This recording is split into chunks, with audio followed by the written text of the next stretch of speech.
YouTube. I'll do my real intro in a second. I got that going before I should have. Come on.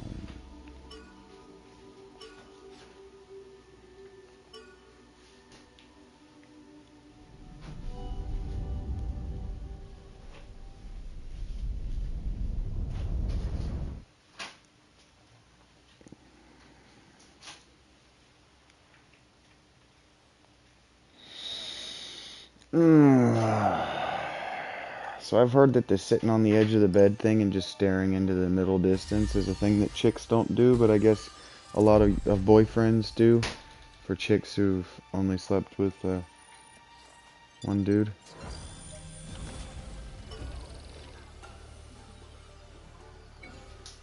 Slept with literally meaning slept in the bed with and woke up beside.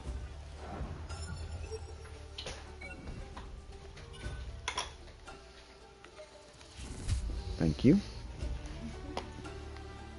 Thank you.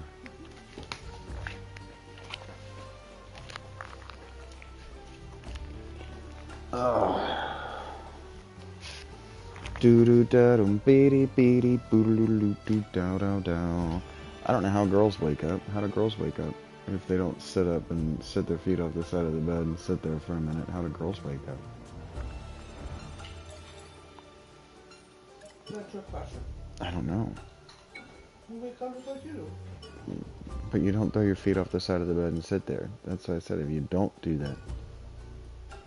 You just, I do. okay. Well, not since you've been here at all. Because I let you sleep.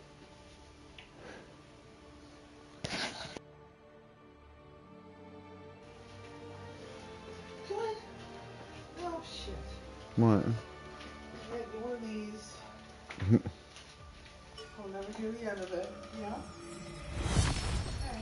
Sword and an axe, we're gonna fight these guys. Bye, baby. Okay. I'm doing my best. Okay, let's roll.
How are you going to doubt?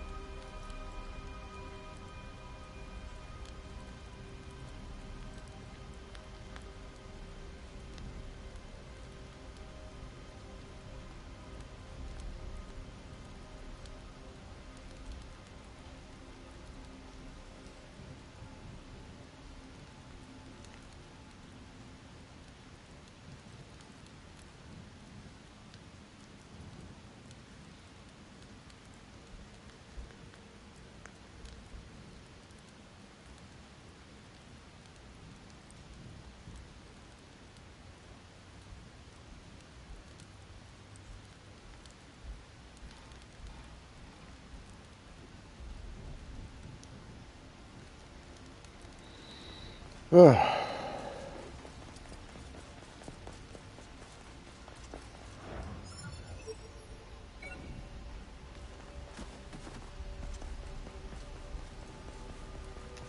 know what? I should have woke and baked and checked my texts then. Should have woke up, got stoned, checked my texts. I'm sorry, Argo. I got people talking to me about damn Kingdom Hearts. You know, you make one damn video on the damn internet here in Aincrad talking about damn Kingdom Hearts, and people lose their fucking minds. And it's the same thing I always say with Kingdom Hearts fans every time I make a video about Kingdom Hearts fans. They're fucking pores. They're all fucking pores. Argo. I make a video saying that the reason that Disney's parks don't support Kingdom Hearts merch, which was the video. The video took me 5 seconds to answer the video. The question of the source video. If you can't watch the source video, you can't fucking argue with me.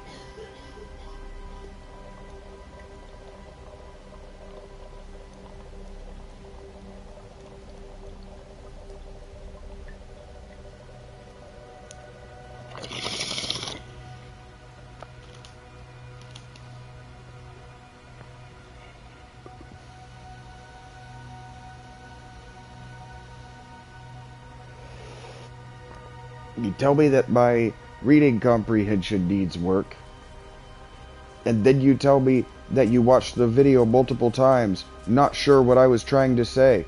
Your listening comprehension needs work. Before you even start at what I need to do better, you need to be better than me at something. And you need to be demonstrably better than me, Argo.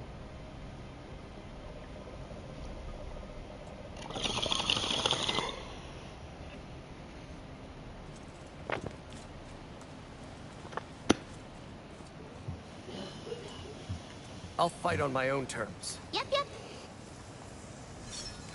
You think you could do these without me?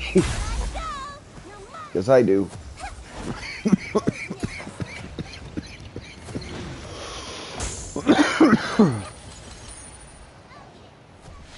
There's one left, Argo. Oh. It's cool. You got this, Argo. I played with one hand while I spoke this bowl. You got this? There. Yep. Yes, you do.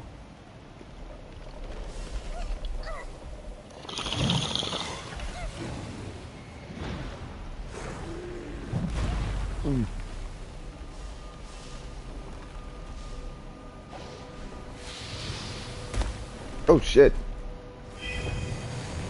You want some of this? I was trying to watch Argo, bro. Damn it. Stay back. I hate you fucking guys. Thank you, Argo. Damn, you finished that whole room, and you did it in the weirdest order. Done and dusted. Done and dusted. What's his name? Zash stole your line in that one cutscene. How you feel about that? You feel okay about that?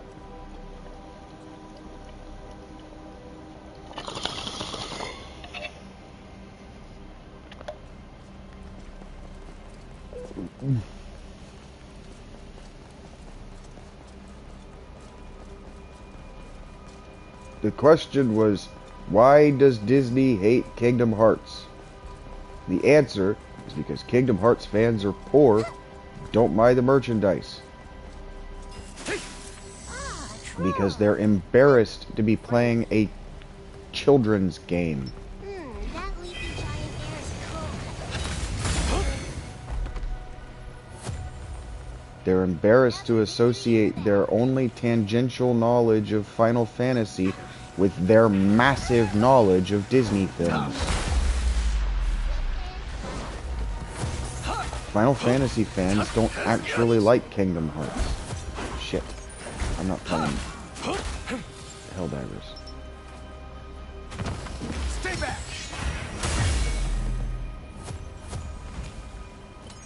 There's no crossover with Tetsuya Nomura. Does not have fans. There are no crossovers actually with Tetsuya's product when it comes to the fans consuming them. People are they're not consuming Final Fantasy VII because it's a Tetsuya Nomura vehicle.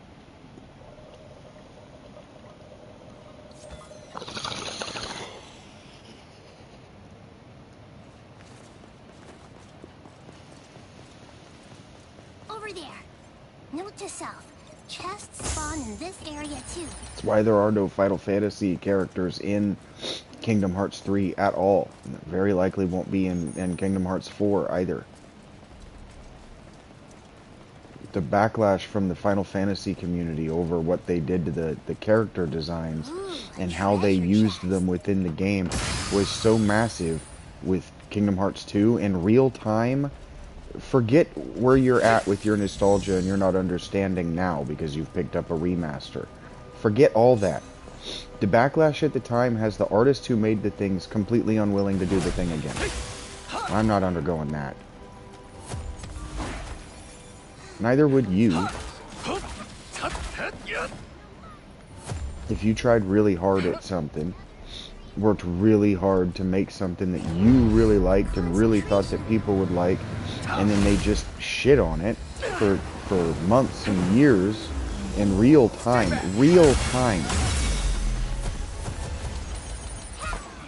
You'd never go back to that well ever again. Ever again. Not for any reason.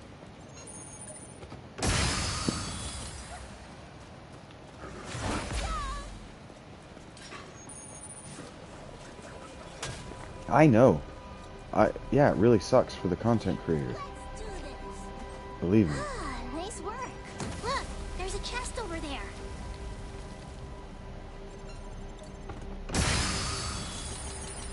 That I keep coming back to this well at all is a demonstration of my resilience, if not how stupid I am. Hey, the kobold.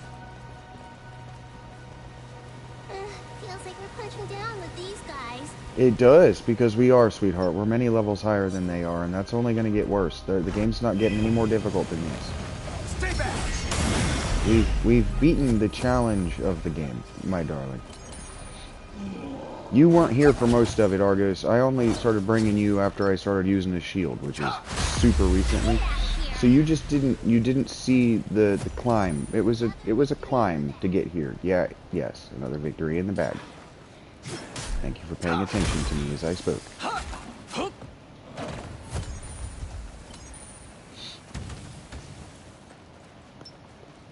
Like, I don't think I'm the only person, and the reason I don't think I'm the only person is because I got my information from the same people you guys do.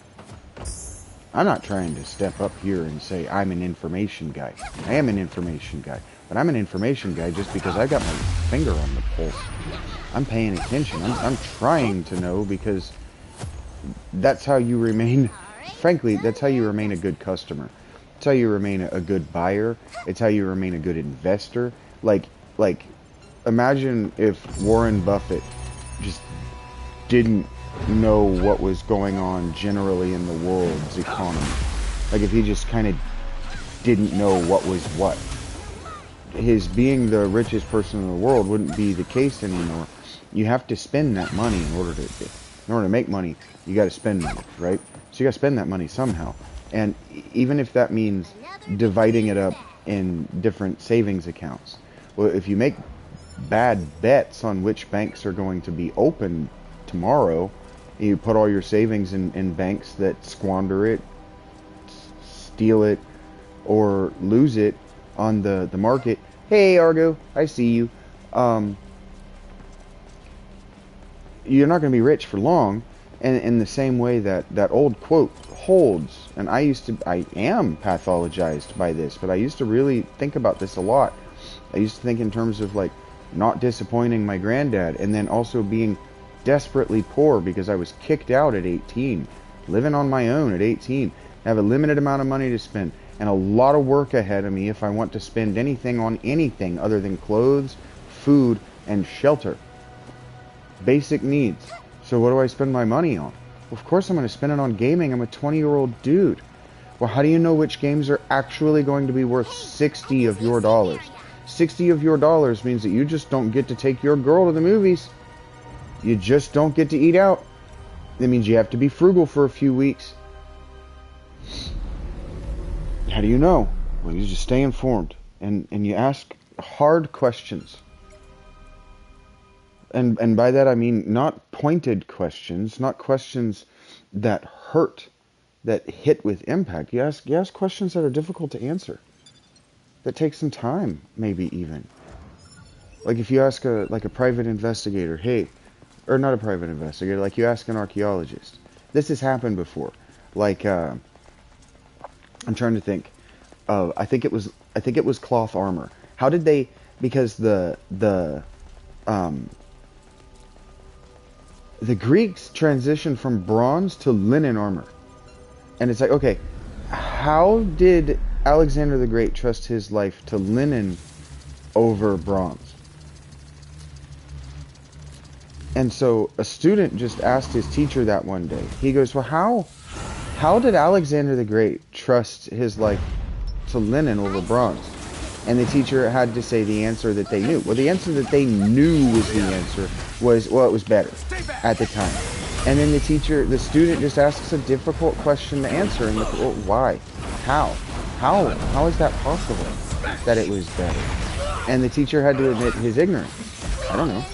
And then he had to admit the limitations of, oh my God, please. He had to admit the limitations of the scholarly pursuit. And that's that we can only know science. Okay, think about like the limitation of science is that we can only know what people have experimented before. Not experience. That's not science. Right? What people have experimented on before. Experiments that have been done. Things that have been verified. That have been peer-reviewed. That have been tested. And no one had ever tested the linen armor. No one had ever tried to make it. It had been gone forever. And so he told his grad student, he's like, well, that's the work of a career. And his grad student said, well, I want a career. And so they spent like 30 years figuring out how you can make linen sturdy enough to repel arrows and swords, spear thrusts. How you can make it better, more life protecting, because the answer is lightweight, right? The answer is lightweight. You're marching through Persia, you're marching through India. It's lightweight. That's the answer. But it also has to save your life. It can't leave you in danger. You're the king of the world, right? That's not an easy answer. It's not obvious. That's a hard question. It's a hard answer. Because it also forced the whole system, academe. This is a real thing that happened, by the way. I listened to a documentary, or I watched this guy talk, whatever. It doesn't matter. I followed this for a minute. It took them like 30 years. Some of these questions that we have when we're kids, nobody tells us, well, that's the question of a lifetime.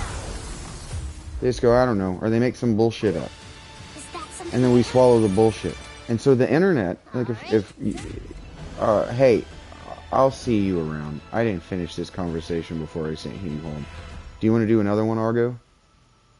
Alright, I'll text you in a second.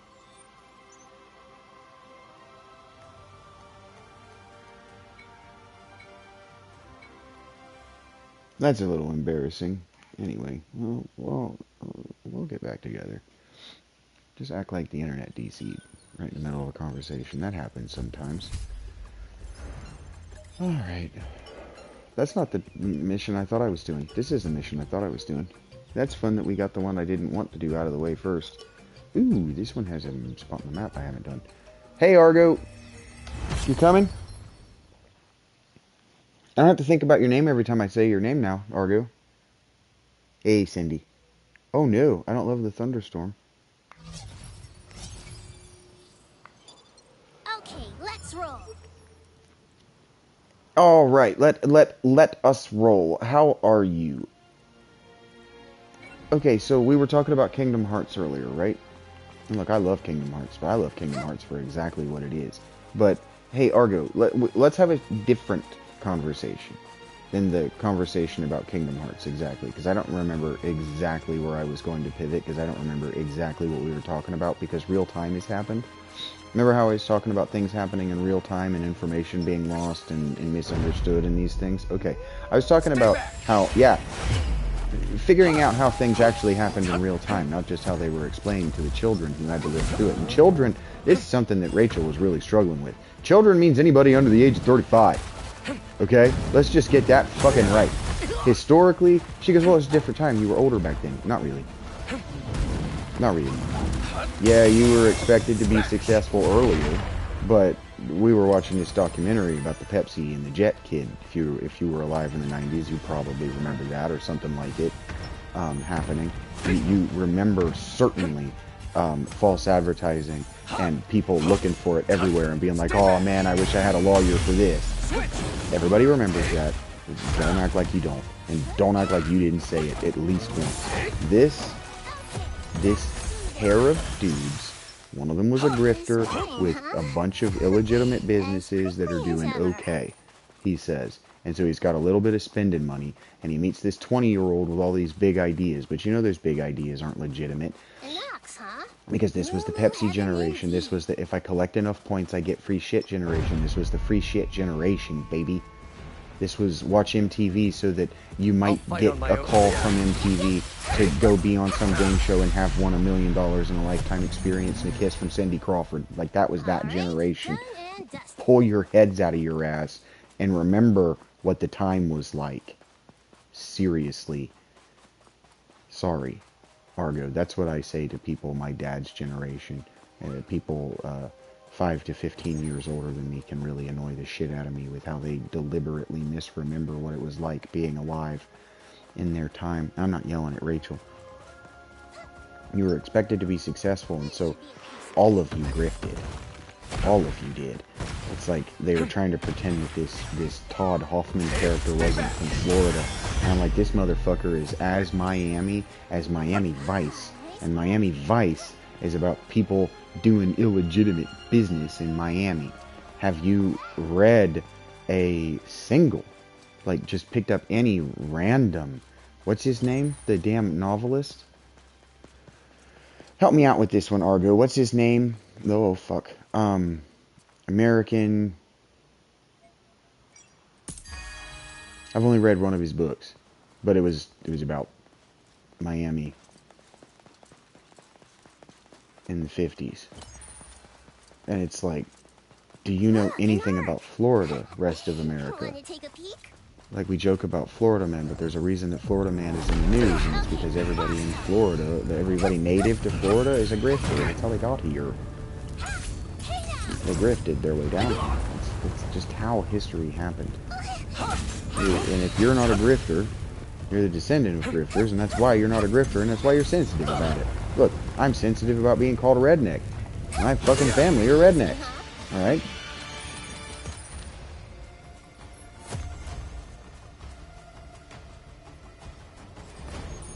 Is that a... Okay. I was about to say, we didn't do the boss of this already, did we, Argo? Damn, are we that efficient? No. Shouldn't be.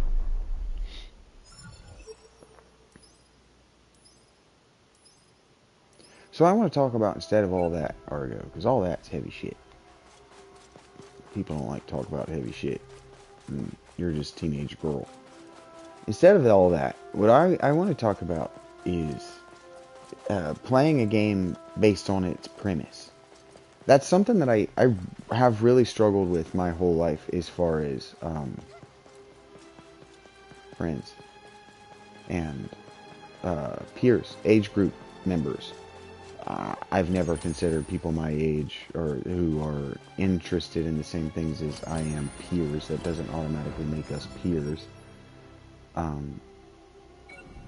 Certainly it doesn't make our skill or the depth of our engagement equal. And suggesting that we're peers implies that our depth of engagement, our knowledge, our love by any name is equal, and that's not true.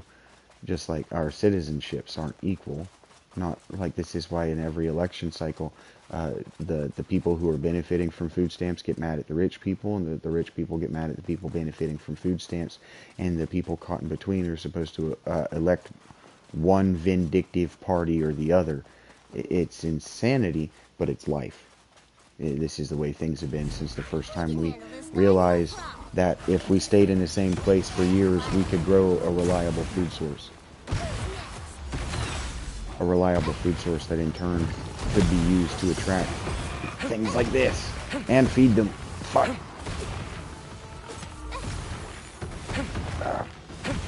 Like the logistics of cattle is pretty cool. Ow! Fuck, Argo. Help, Argo. Damn it. Help me.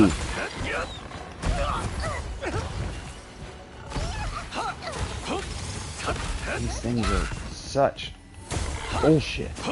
Fuck you. Damn it. Another victory in the bag. Yeah, whatever, Argo. What was I talking about? Damn it. My left hand, man. I'm struggling with my left hand.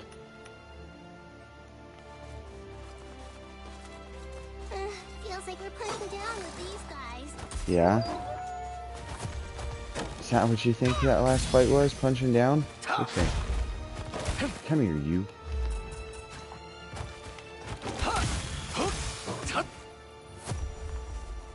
Yikes. Alright, done Yep. and dusted. Pretty much. Come on. Premise. Accepting a game's premise and playing it that way. Playing it on its premise. I struggled with this in board games. Like Monopoly. Like playing Monopoly based on its premise. It's hard to find people who do that. Like, you are an investor in real estate. In order for you to not be completely out of money and homeless, destitute, and relying on me to feed you, I'm not gonna, you need to do well at this game. So take the premise on its face and play it that way. Sure, it's random, but it's not over just because I got Boardwalk. Play it based on the premise. In video games, they get almost no engagement on their premise at all. Almost none. Like, you can ask someone, like, what's a game about? And they'll tell you the mechanics. Okay, well, why are the mechanics what they are? Oh, because it simulates yada yada. Okay, yeah, but this isn't a simulation. This is I don't know. This is Doom. What's the premise here? And then they'll start talking about cutscenes and deep lore, and it's like, no. Premise. Who am I? Why am I doing this? And they get almost absolutely no, you can't answer the question. Because there's just no engagement with the subject matter of premise. Because the premise is what we were, not we, it's what you were resisting during your education. You were resisting by thinking that you were asking hard questions. You were rejecting the premise. You were resisting the premise. And so, like, what's the premise of a movie? Of any given movie, and you can't tell me. You can tell me scenes.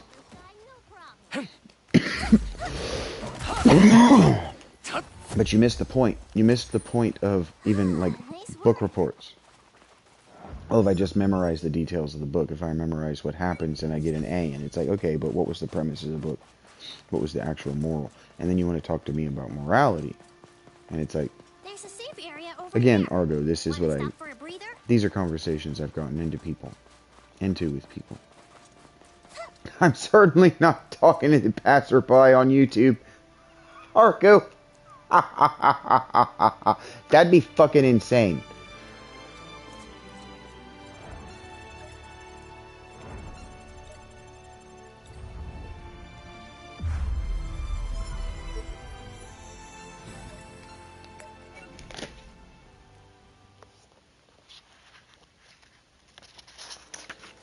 Alright. This way then.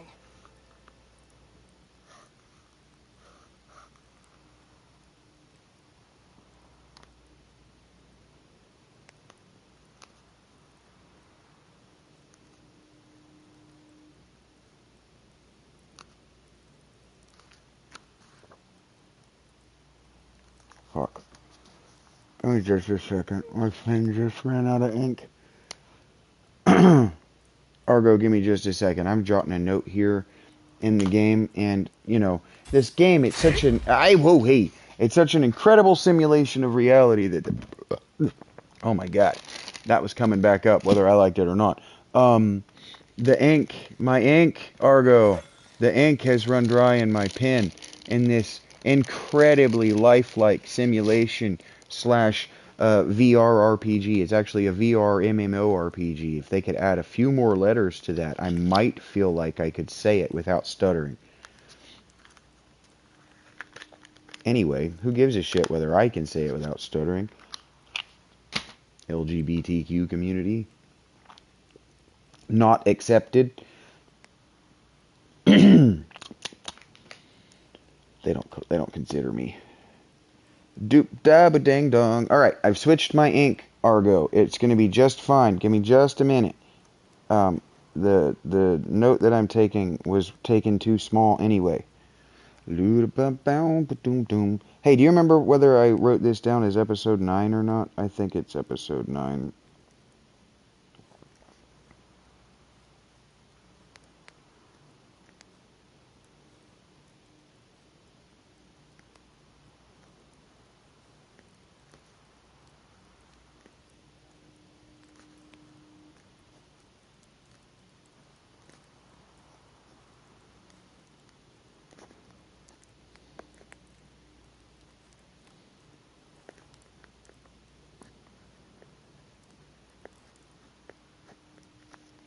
Okay, thank you for your patience.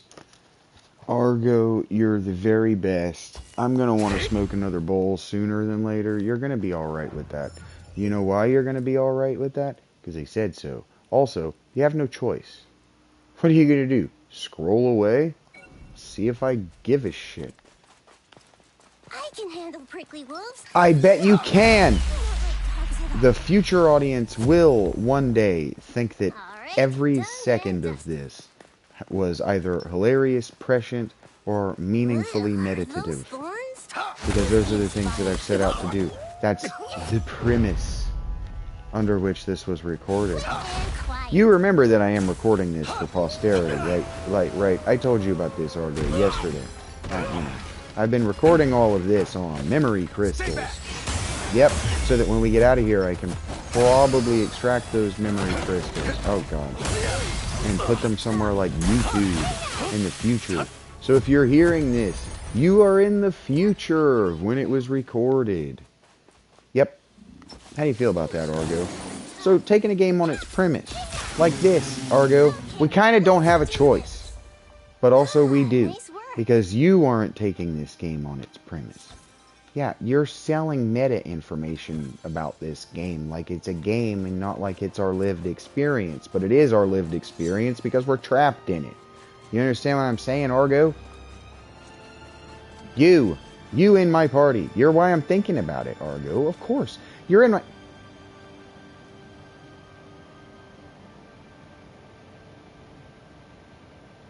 And the Argonauts were lost. Or... alternatively, if you didn't like that dad pun, and Argo was not. Anyway. Felt poetic there for a second. You just disappeared. You know you're a teenage child, right? That all of the criticism that I make of you, hey, turn the fuck around. Damn it. This is why I say that even in the fucking 90s, even as recently as the 90s, if you were under the age of 35, you were a child. Because no matter how much responsibility you had, you didn't have the time while gaining and using and wielding and managing that responsibility to look back on your life. Damn it. And have anything wise to say about yourself. You just didn't, homie. You were just a child. You were still incubating in mother's womb, civilization. Now, would you be a child, I don't know, before people sat down and decided that walls were a good idea? Probably not. And that's why people have notions that, you know, sleeping with and trying to impregnate a woman under the age of, I don't know, 25 anymore is weird and probably harmful to the woman. It probably comes from a place of harm in the person doing it.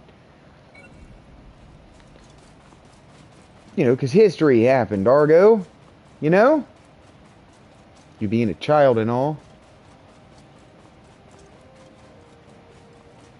I am a 39-year-old man, and I'll tell you right now, Argo. Yeah, I'll tell you right... Thank you. I'll tell you right now that even when I was 33, I was still looking up at the sky, asking God questions like, why me? A bow. Like a child would do.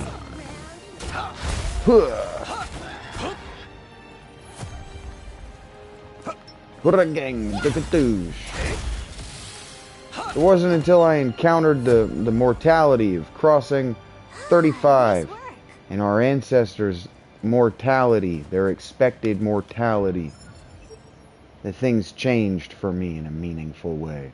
And I am not meaningfully different from any other living human being. Which means that's how it works. Certainly before 25, your brain can't make fully formed frontal lobe decisions. Which means like a 25-year-old lawyer and a 25-year-old plaintiff are children. Barely capable of forming future thinking thoughts. Barely capable of forming future thinking thoughts. Argo. At 25, only barely able to have complex and organized thoughts. Certainly, any thoughts that they'd had about their thoughts before then had been wrapped up in a personal mythology that was yet in the making. Do you want to know how I know this, Argo? Because they're human. Every human is like this. Every human will undergo this process, this pattern. It repeats. That's correct. That's correct. It repeats like the moon and the sun change places in the sky, and like the stars slowly change in the night sky over years and tens of thousands of years, and then they return to what they were before they changed. This is what human time is like too. Every human repeating the cycle of every other human person's life. Some of us making different choices than others, some of us emphasizing different things than others, some of us wanting things that others have, some of us needing things that others do not. But all of us still born and still dying every day. And so from the perspective of an adult and a child, until you are dying and you are faced with your mortality and the end of any kind of hopes or dreams that you had in a meaningful way,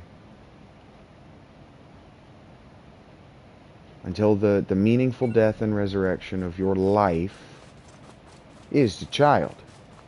And so it took Avaretti a little bit longer than John.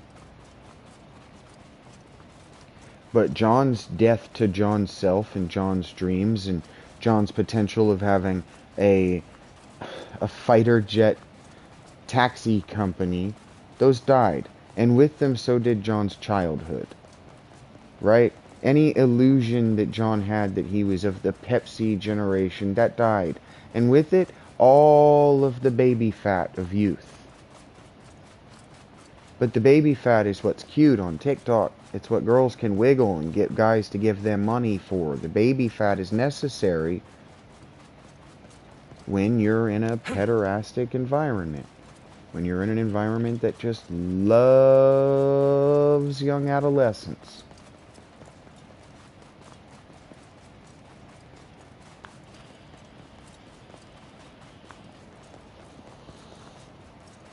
And so, Argo, I'm saying all this to put a wall between you and me. A great big hand. Where'd you...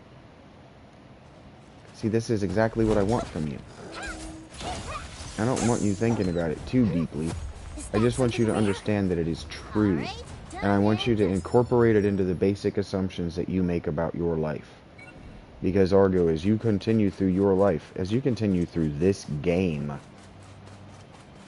eventually you will accept the premise that we are stuck here. And in so being stuck, our lives are at great risk. Not just our lives, but a dwindling number of people, probably less than 7,000 now. If the rate of people dropping out of this game for real is only slightly slower than it was to begin with.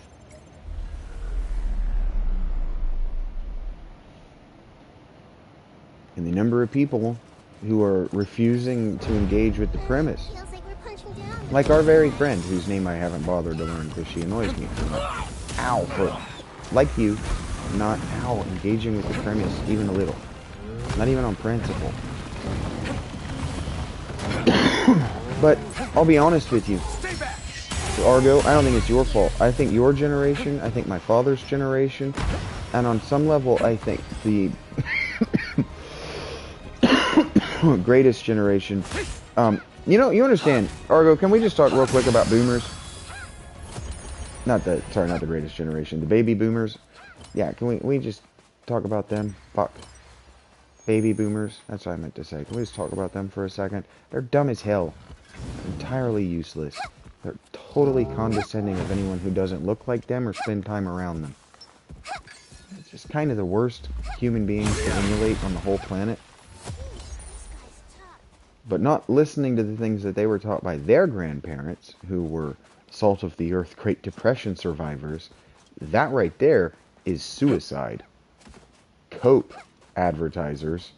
Hey, bitch, come with me. Wrong button. Bitch. Oh, you switch.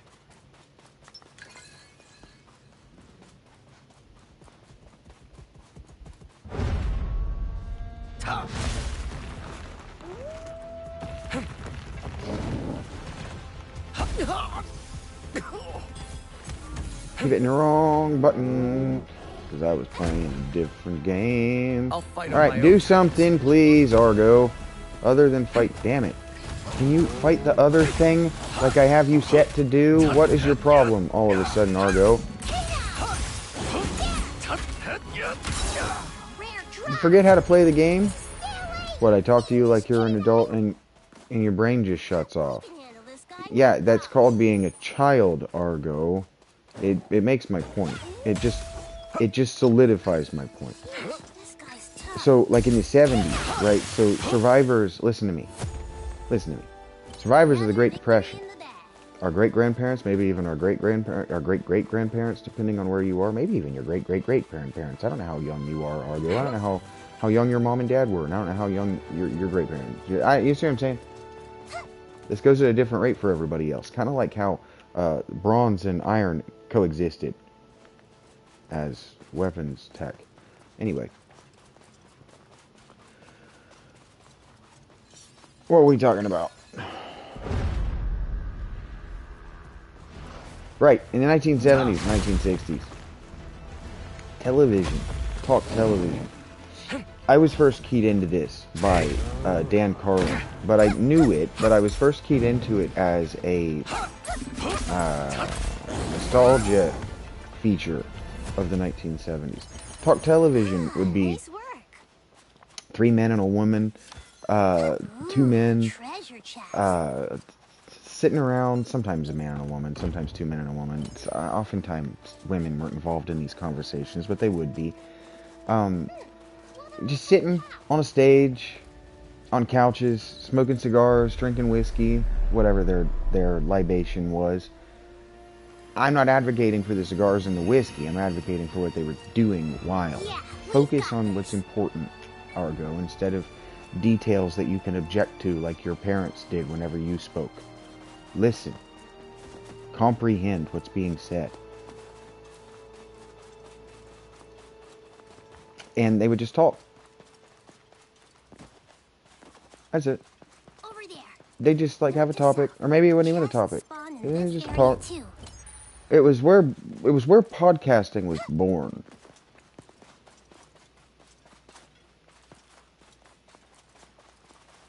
But the difference is that they would be broadly informed, and they were old. The people doing it were survivors of the Depression, survivors of the Great War.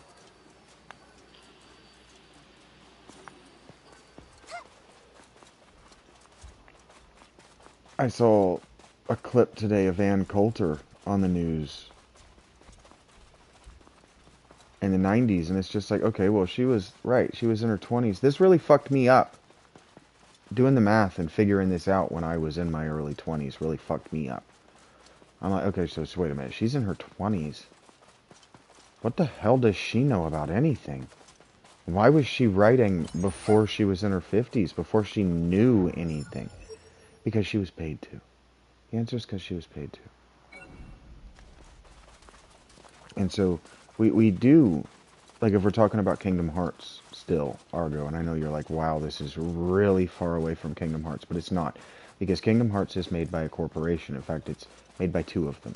It's made in collaboration between Disney and Square Enix. At the time, in 2000, 2001, 2002, when this was happening, and it was really happening, and oh my god, this thing that I said, what if Disney and Square Enix made a game together? I used to talk in the playground about this with my friends. You can't know, but I'm like, what if like Donald and Goofy and Mickey and all these games that we get to play where they're like wizards and stuff, what if they were like running around with Cloud? Wouldn't that be so cool? Wouldn't that be just such a fun crossover? And then it happened, and I'm like, oh my god, the very thing that I was asking for. The one thing my mom can't say no to, because she never said no to Final Fantasy, and why the hell would she say no to Disney? The one thing my mom cannot say no to me wanting. Alright, done and dusted. And they did it.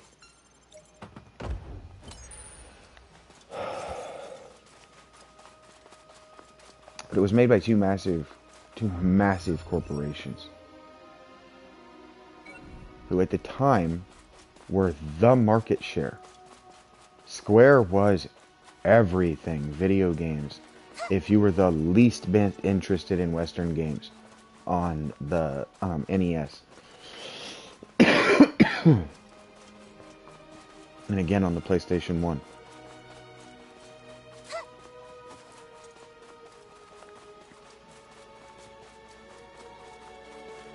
But they didn't do well. That's why they had to go to the handheld. And that's why the sequel had to justify that they had gone to the handheld and told a side story by making Roxas confusing and unskippable for future gameplay. I don't want to play this opening tutorial every time I sit down to play Kingdom Hearts 2. I said, the first time I played this, I was like, oh man, do I have to play this every time? Like, the island is whatever, because you can get out of the island if you learn it. The beginning of the first Kingdom Hearts, you can get out of it in like 15 minutes, Argo. 30 minutes, if you know what you're doing. I don't know what I'm doing, so it takes me 2 hours, but it can be done. You can stay there as long as you damn want. You can get level 99. If you want to, Argo. Stay back. Another victory in the Kingdom Hearts 2 has this stupid, like, 2 or 3 or maybe 4 hour long damn intro. Takes forever to get through. Where are we going next? Still the wrong way. I'm going the wrong way. Well, I want to be going this way.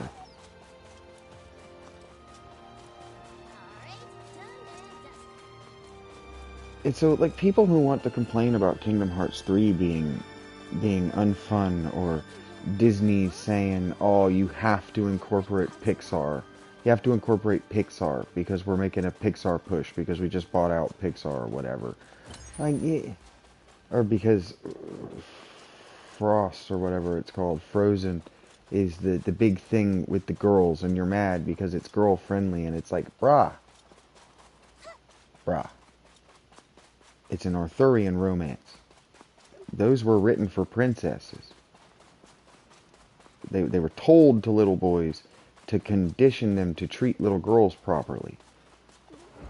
So if you're hating on little girls, you just were not comprehending the story. You just weren't. And if you're in love with Kyrie still, and you don't like that she got a Keyblade and then died, and you're just not emotionally processing this. This game's almost 10 years old, guys. If you don't know this detail, that's not a spoiler. If you're not processing this, you're a child. And this game is your boy to man moment. Nut up. Meet the moment. Actually play the games.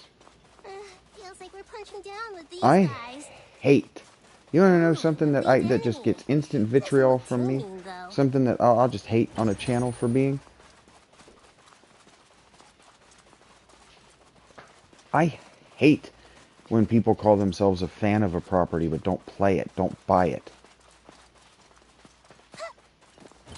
I hate that. And I will absolutely rag you in YouTube comments for it. I will call you out in public for it. I hate that. And yeah, I'm a hater.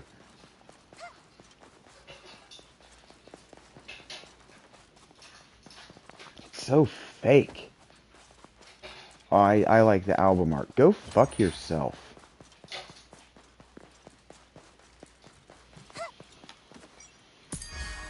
Branding, dude. It's about branding, Argo, right? So you branded your cow, right? So that people knew that that was your cow, right? So like Metallica's artist or Nirvana's artist, they exist separate from the band. You don't have to wear something branded to band because you think the photo is neat. You just don't have to. That photo represents the music packaged inside the record. It represents so much more than just the vibe of a time. Because, man, if you want to talk about the vibe of the time at Nirvana shows, it was girls being sexually assaulted. So these same girls who are wearing their t-shirts are the same social justice warriors who are out there telling everybody how they're allowed to talk to one another. And it's like, yeah, your attempt to be cool is supporting the exact thing that you're mad about. Argo is what I say to these people. This should be a piece of cake. And I find that lack of thought, aka thoughtlessness, I find that personally offensive. Because when an entire group of people is associated by a corporation with that lack of thought, you know what they get? Thoughtless material. But you know what they do? They complain about the shallowness. They complain about how it's changed and worsened over time. Like I saw a TikTok recently before we got stuck in here that I'm thinking about as I'm saying this, Argo, of people complaining that the damn doll, the chick doll, the redhead damn doll, that looks kind of like Woody from Toy Story 2, that in subsequent Toy Stories her eyes don't blink in the same way. And it's like, who gives a shit?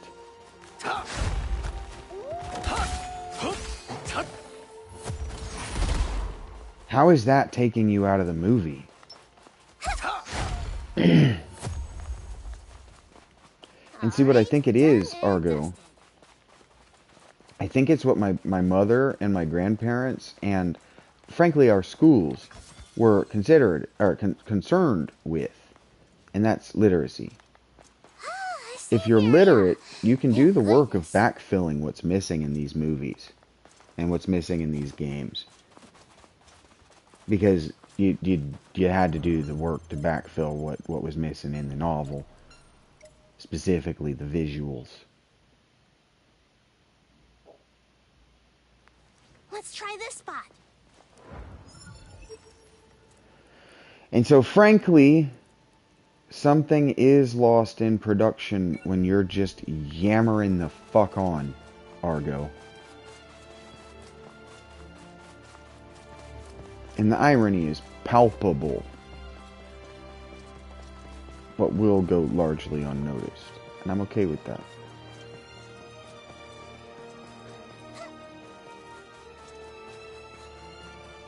Kingdom Hearts 2 is a good game.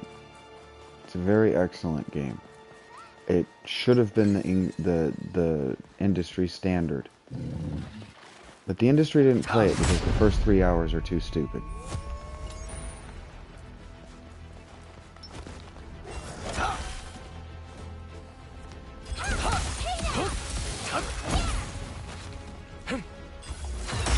It took, in real time, it took until about 2016. Well, wait, when did Kingdom Hearts 3 come out? It came until Kingdom Hearts 3 came out for all these now non-stop Kingdom Hearts videos that you see. I used to have a Google alert set up. Do you know what a Google alert is, Argo? I used to have a Google alert set up for Kingdom Hearts news, and I would have it tell me everything that had happened over the month. Every month, just send me everything that had happened over the course of the month. And I would get nothing for months and months and months and months for like 15 years, Argo. Like 15 years. Nice work. There were no YouTube videos being made. There was no content mill around Kingdom Hearts. There are no buyers. There are poors who want something for free, who found Kingdom Hearts in a garage sale, or who were gifted it. That's the thing. And there's nothing wrong with that. It doesn't make you a lesser person because you were gifted a game. Yeah, Argo. Yeah, I agree, Argo. When you played Sly 1, Looks like a board type to me. that's an example of a game that wouldn't normally be played by industry types, but its opening is so slick, so smooth, and the first level already so open and free that you're like, well, I have to see how this continues. And then by the time you're in the Voodoo Lady on your first playthrough and your eyes are all bleary, and you're like, what the hell am I doing? Why am I still playing this? I have a life and a job. That was like Quake on John Romero. Right, Argo? Right, like we know this, like because we're gamers, we know the mythology, right? Because we're gamers, we all went and looked at the mythology on gaming, right? Like we watched the documentaries, and we didn't just find a game, or we weren't just gifted a game by a friend, or an older brother, or an aunt, There's a safe area over or a there. mom. Want to stop for a breather? And then that's as much engagement as we gave the industry, is it, Argo? Because that's as much engagement as the YouTubers gave the industry.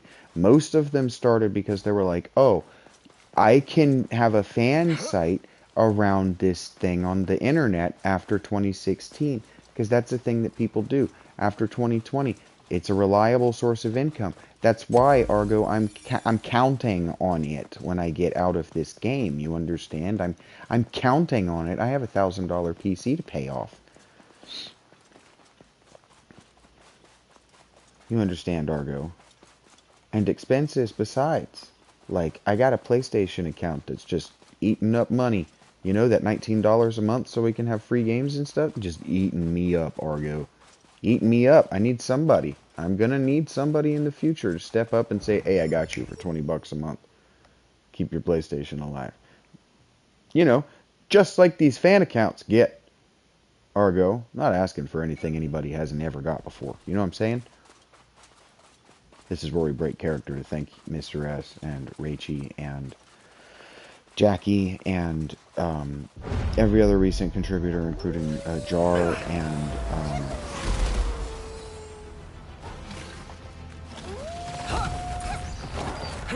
Morgan, Daniel Morgan. Just thank you guys. This is not possible without you. Stay back. Because without you, who understand what I'm doing here, all I would get is the shut up.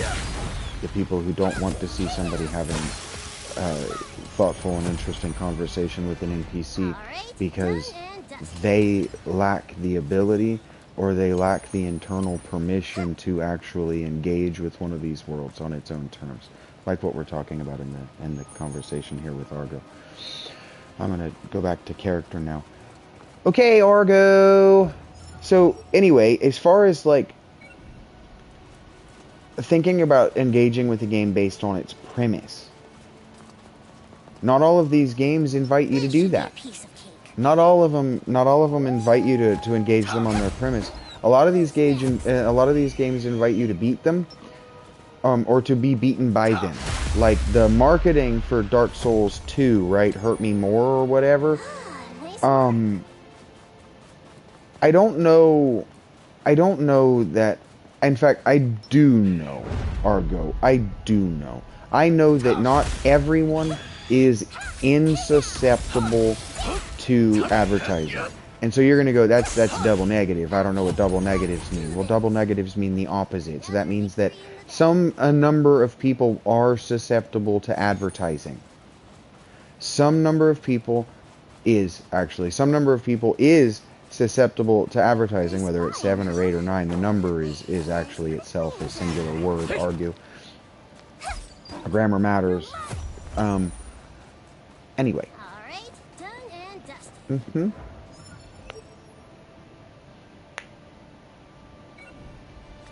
Let's see where this goes. We can handle this. Some number of people is susceptible to advertising. And even though the corporation isn't responsible, necessarily, the corporation isn't responsible for misunderstandings in advertising. For example, I remember Men in Black 2. When Men in Black 2 came out, I was keyed in on the trailer. And we could find it. It's not a Mandela effect. The trailer showed this scene that looked like it was going to be really funny and promised to be really funny. And then it wasn't in the movie. And that's where the movie's never like the trailer. If you've ever heard anybody say that, that's where that comes from.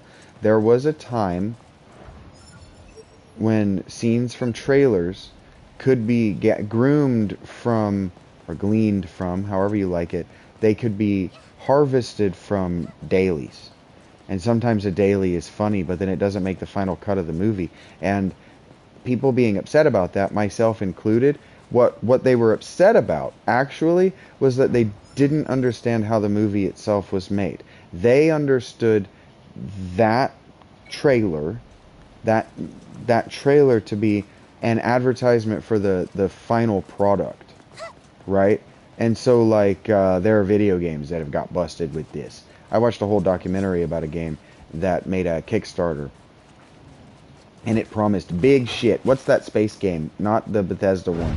The space game where there are ships that cost like 10,000 real human dollars. That game. It keeps getting in trouble with the U.S. government for potentially defrauding its investors, and so it like right now it's ultra cheap, maybe even free. Well, it was for a while. I don't know about right now. Time passes.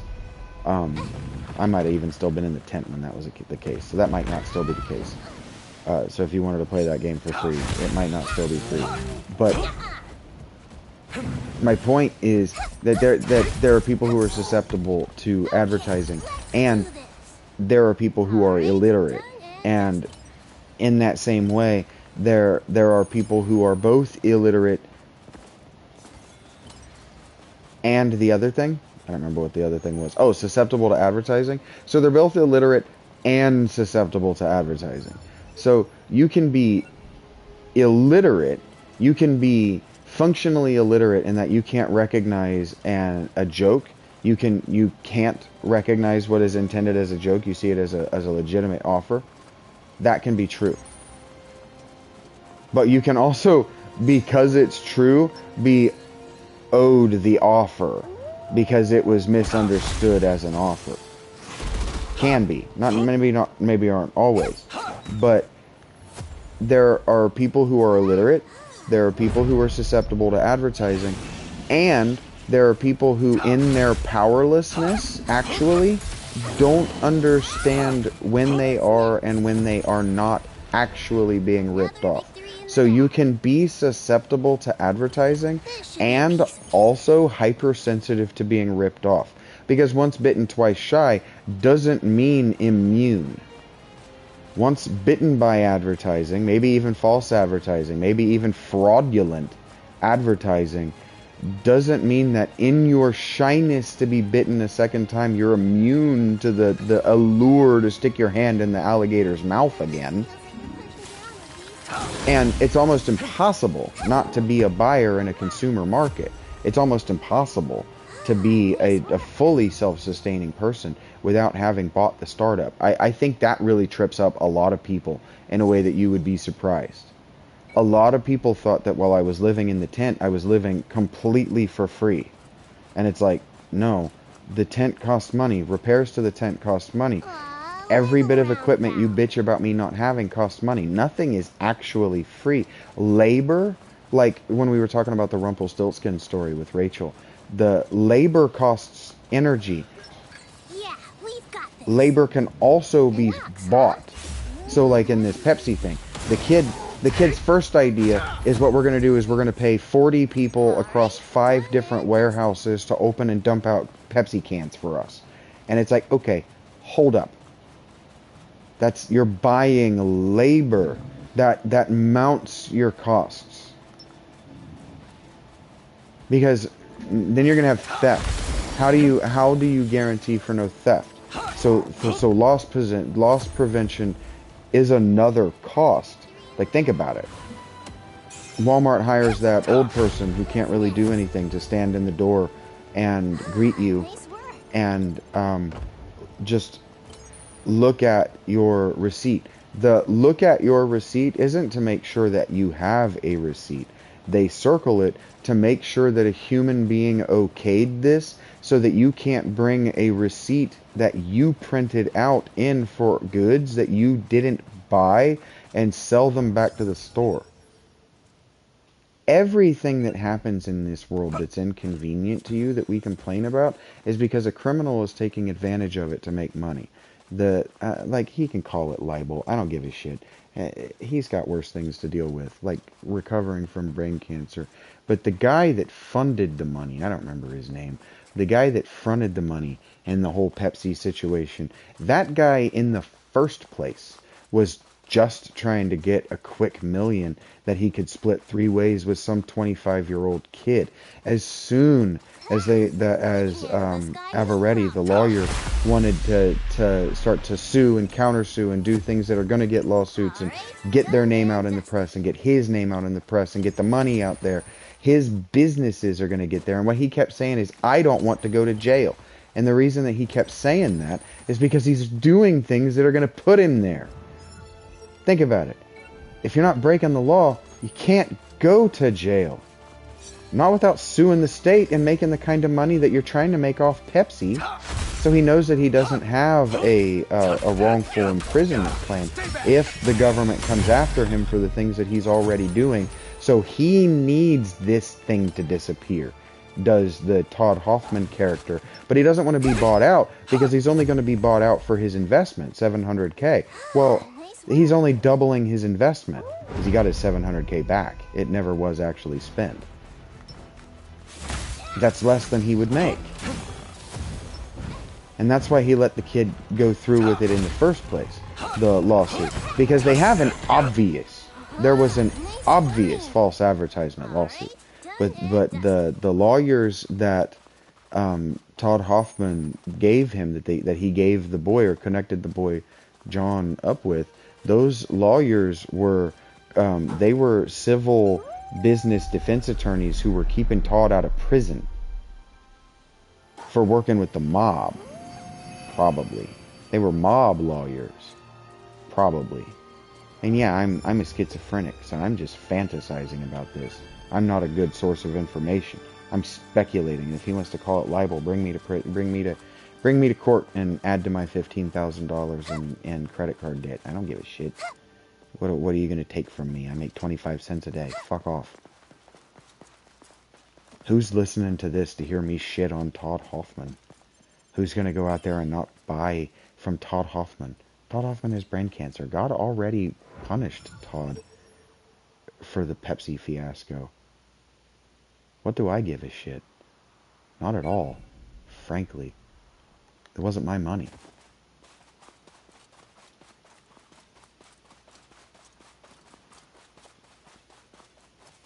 But the kid should have got $35 million. That judge did rob him of $35 million. But you got to remember, in if we're going to remember time right, during the Clinton administration, that was when the country was actually as pro-corporation as it has ever been. If you look at the people who are anti-corporate, they're people who grew up in the 90s. The people who grew up in the 90s, they won their argument, actually, when George W. was elected. And then they lost it again by voting for Obama. Like, no history, guys. You lived it too. If you're looking for people to take information from, don't take any information from anybody who voted for Obama. I voted for Obama the second time because Romney would have been the end of civilization. You put a Mormon in the White House and it's over. Everything we worked for is over. All this time.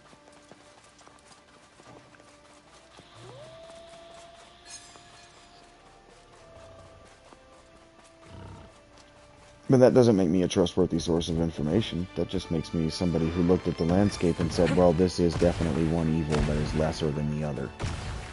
We can survive 4 more years of this. We can't survive 8 years of Mitt Romney. And the person after Obama is not going to win. I don't believe that Biden won. I don't believe he won the Electoral College.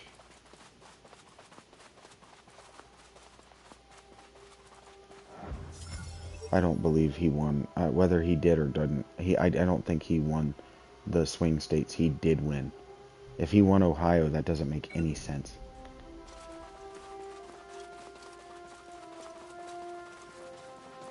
That Zanesville is majority Democrat and its actual government means that the counted votes haven't counted for a while. Or there's a secret French American Democrat conspiracy against the government. But we know that. We know that. The Confederates didn't go anywhere. They just took their money and spent it on people who would do evil things. But we knew that. That's how they fought the war. No history, guys. The Confederacy was glued together by an elite French-backed ruling class who benefited off the suffering and the labor of the poverty class. Arguing anything else is to argue a fantasy.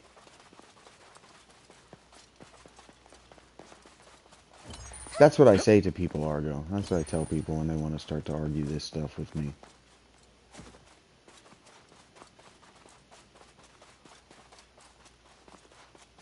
Yep. And then when they found oil in Texas, Argo, I heard you say that back there. They all moved to Texas. The demons are all here. What a rotund cow. I agree, Argo. What a rotund cow, she says. I'll find that damn hole in the damn mountain. I'll figure it out. We'll figure it out, Argo. We're almost done here. All we gotta do is find this. What is this? This'll help. Is it in there? Or is it above there? That's what I haven't been able to figure out, Argo. I love and hate these. As, like, for speedrun purposes, like, full clear speedruns, full map, like, this is it's a big ass.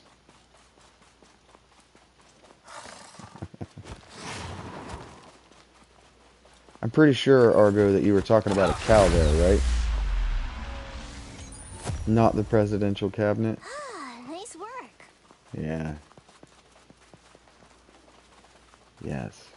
That's a fat cow.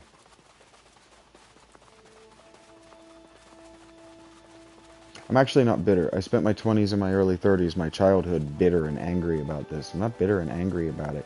The people I'm bitter and angry about are the people who vote and who comment and who tell me to be quiet, who just don't know what the fuck they're talking about. It's kind of like knowing that you rode to high school on the short bus, but trying to condescend to some 20-year-old like you know anything. Another victory in the bag.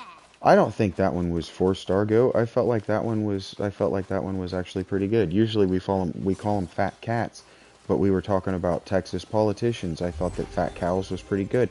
I've been making jokes about how my buddy in Texas would love this zone. It would make him think about Texas politics the whole time.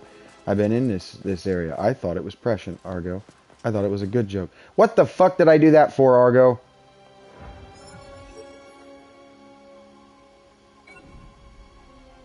Argo, we were running around in here for a half an hour and it was for an off the beaten path. Not even marked on the... Why would I... I swear to God.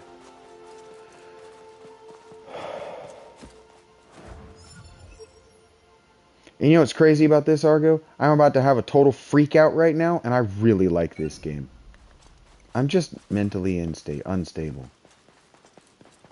Hey, I can see a safe area. So can I.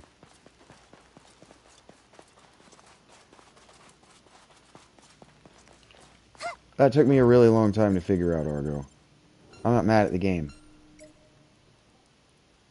Sometimes I'm confronted with the fact that I'm not as smart as I'd like to believe I am. Certainly, I'm not always as capable as I'd like to believe I am. Yeah, it's like you set out and you're like, okay, you see that and that and that and that and that and those over there and you can get there, no problem. And then 30 hours later, you're like, okay, there have been many problems. Why have there been so many problems? And then you have to look yourself in the face sometimes, Argo. I gotta look myself in the face, and I can. See how I can look myself in the face? Look myself right in the face and go, what the fuck is wrong with you? Oh, I winked at myself. Hey, sexy man. I feel something about you, little dude. I could hold you in my arms like a baby. It'd be like Kevin Hart next to The Rock, and I'm not even that thick. You're just a tiny little man. Actually, it would be like Kevin Hart next to Slender Man. Let's not give Argo the opportunity to say that. Just keep it to yourself, Argo.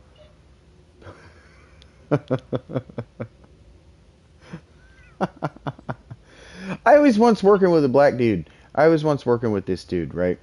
We're working in a majority black neighborhood, and we're talking, and I keep making references to black movie stars and black TV stuff and black music because I know it, but. And the guy stops and he goes, why are all your references to black people? Are you trying to relate to me or something? You don't think I know white people? And I was like, I don't know. I thought we were talking about hip-hop. These are the people that I grew up with. Am I not allowed to know these references and have them at call? Because I've worked in kitchens and I've worked at other places with other black people who didn't get mad at me. But that was the climate of 2016 to 2020. You see what I'm saying? Like, that was the actual climate, the lived climate. And then voting Democrats, Argo, they turned on and they went, white people all over America are mistreating black people. Okay, I've been in a lot of arguments with random black people because I happened to watch a TV show in the 90s. Like, I really liked Martin Short. Like, a lot. I really liked Martin Short. And I have gotten nothing but shit about it over the course of the last, it's 2022, what is this, 6 years, Argo. It's baffling.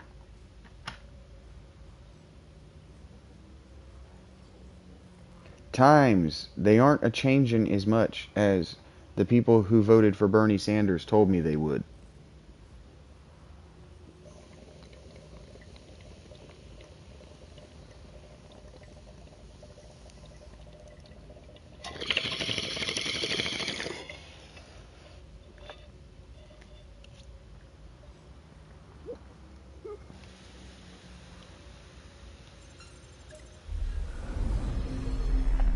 But see, realizing that Bernie Sanders as a presidential candidate was a joke with no punchline was supposed to be your boy to a man moment. That's what I tell them, Argo. That's kind of what I had to tell my best friend.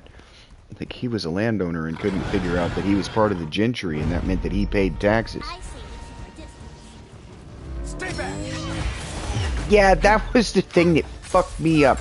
When I learned... That's prescient, Argo. Yes. Argo... Bernie is just another rich guy. When I learned that Bernie's book had done over $1 million and that it went into his personal bank account, I went, who the fuck is this guy to tell me anything about anything? What the fuck? How did he keep a penny of that? He's an American senator. His job is to be a senator.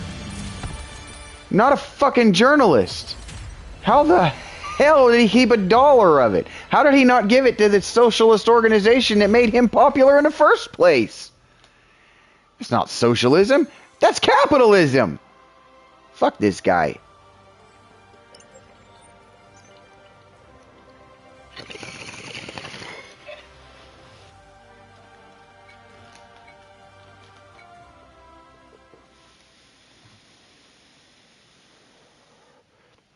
But see, if I'm talking to myself now, because Argo's not around, I gotta remind myself that I was under 35 at the time. I was just under 35 at the time. And you could say to yourself, oh, but what you're talking about is being jaded. Like, if you're being honest with yourself, as you can see, we're facing the damn, what's it called? Reflection here in the damn thing. You're just being jaded. But no, you're not jaded. You're not jaded. Because you've already promised, you've already made this pledge. You made this pledge before you made the channel. If you become somebody who matters when you get out of this game, you're running for politics. You're making legitimate businesses. You're going to change the lives of poor people across the world for the better, not for the damn worse, so that you can have more money in your pocket. I don't want money in my pocket. I want Rach to not have cancer, and I want my legs to work. Hell yeah! You actually took them out! Here, take this as a reward. Guess I'm not really cut out for this. As soon as my service ends, I'm moving to the country and taking up farming. Thanks for all your help.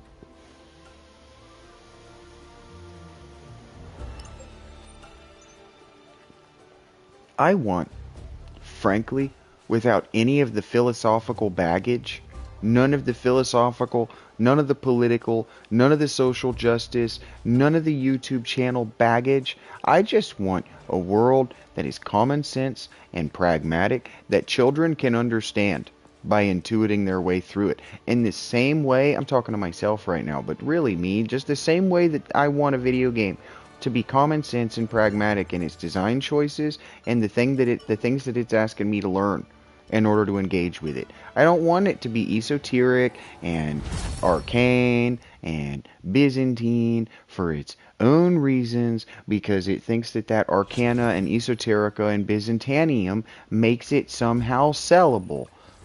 No. Intuitive, common sense, pragmatic. No Black Desert. No, none of this. Fill it with bullshit and hope that somebody really, really, really likes fondant. How the fuck you pronounce that word? I don't actually know how it's spelled. Fondue. Hope somebody really likes fondue fountain. Full of bullshit. Full of bikes and shit. Like bike parts. Like, listen. I love every one of you who thinks this. Look, I'm out of character now. I really love everyone who thinks differently than me. I really do. I have a lot of compassion for you. I have a lot of feeling for you. I have a lot of empathy for you. And I want to fight for your rights. You've heard that quote, like, I disagree with you, but I'll die for your right to disagree with me. Basically the sentiment. Like, I'm there, right? Like I'm on YouTube, right? There are a tiny fraction of people who love something like Kingdom Hearts as much as I do. They're all out talk on the internet. They get on the internet and they click on this shit and they go, more bullshit, more bullshit. You see it sometimes in the comments. So like, well, just more bullshit. Just climbing on to a lie that was already a lie in the 90s. And it is in fact the stench of victory I smell. She's weird. Oh, there's no doubt this is the excrement I seek.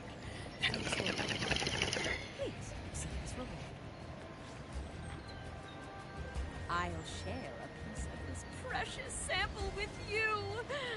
Finally, my research can continue. Thank you. No problem, chick. It was indeed an honor, actually. You gave me tempered steel. Tempered steel is very good. Tempered steel lets me upgrade my weapons like crazy. We're gonna take a second off from the talking, and I'm gonna think. I'm gonna work in this smithy for a second. What do I need? I don't actually think I need anything.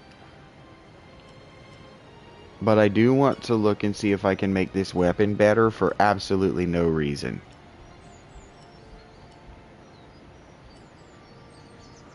I just want big, big numbers.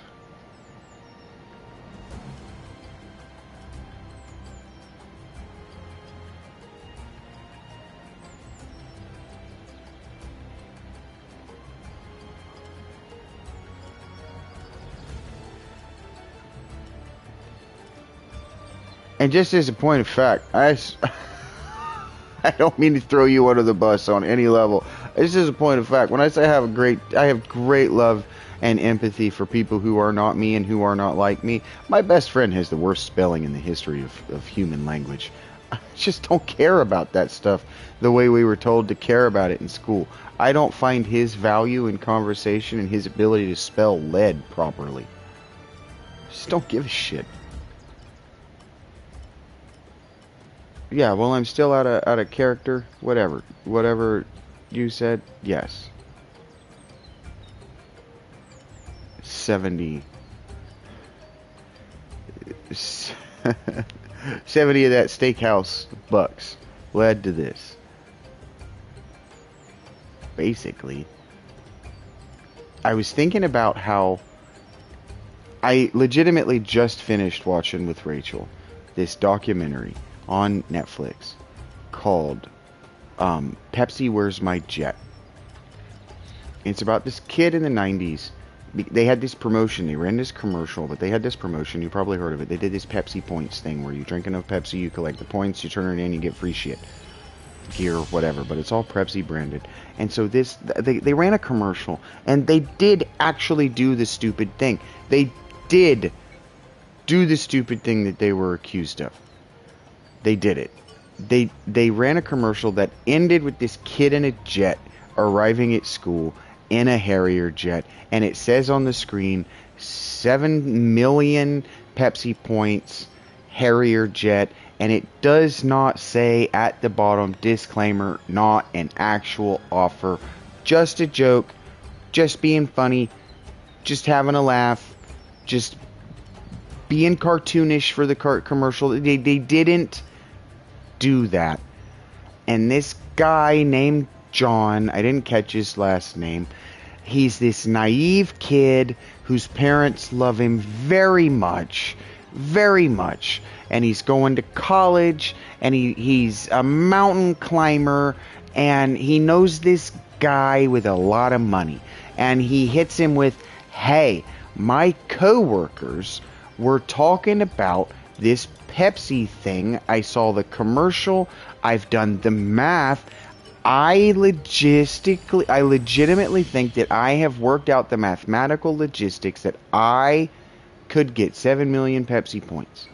And so this guy treats it like he's talking to a 21, 22-year-old dummy, right? But he's thinking, I'm going to teach this kid with this how to run a business.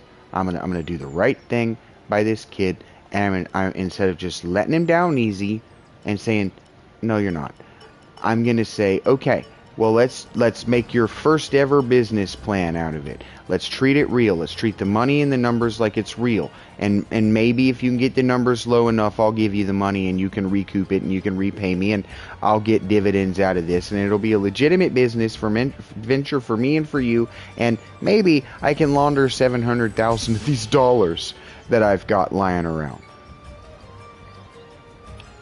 That didn't have to be why he did it. But it wouldn't surprise me for a second. Maybe that's libel, whatever. I just watched the guy talk for many hours, and that was the impression that I got of him.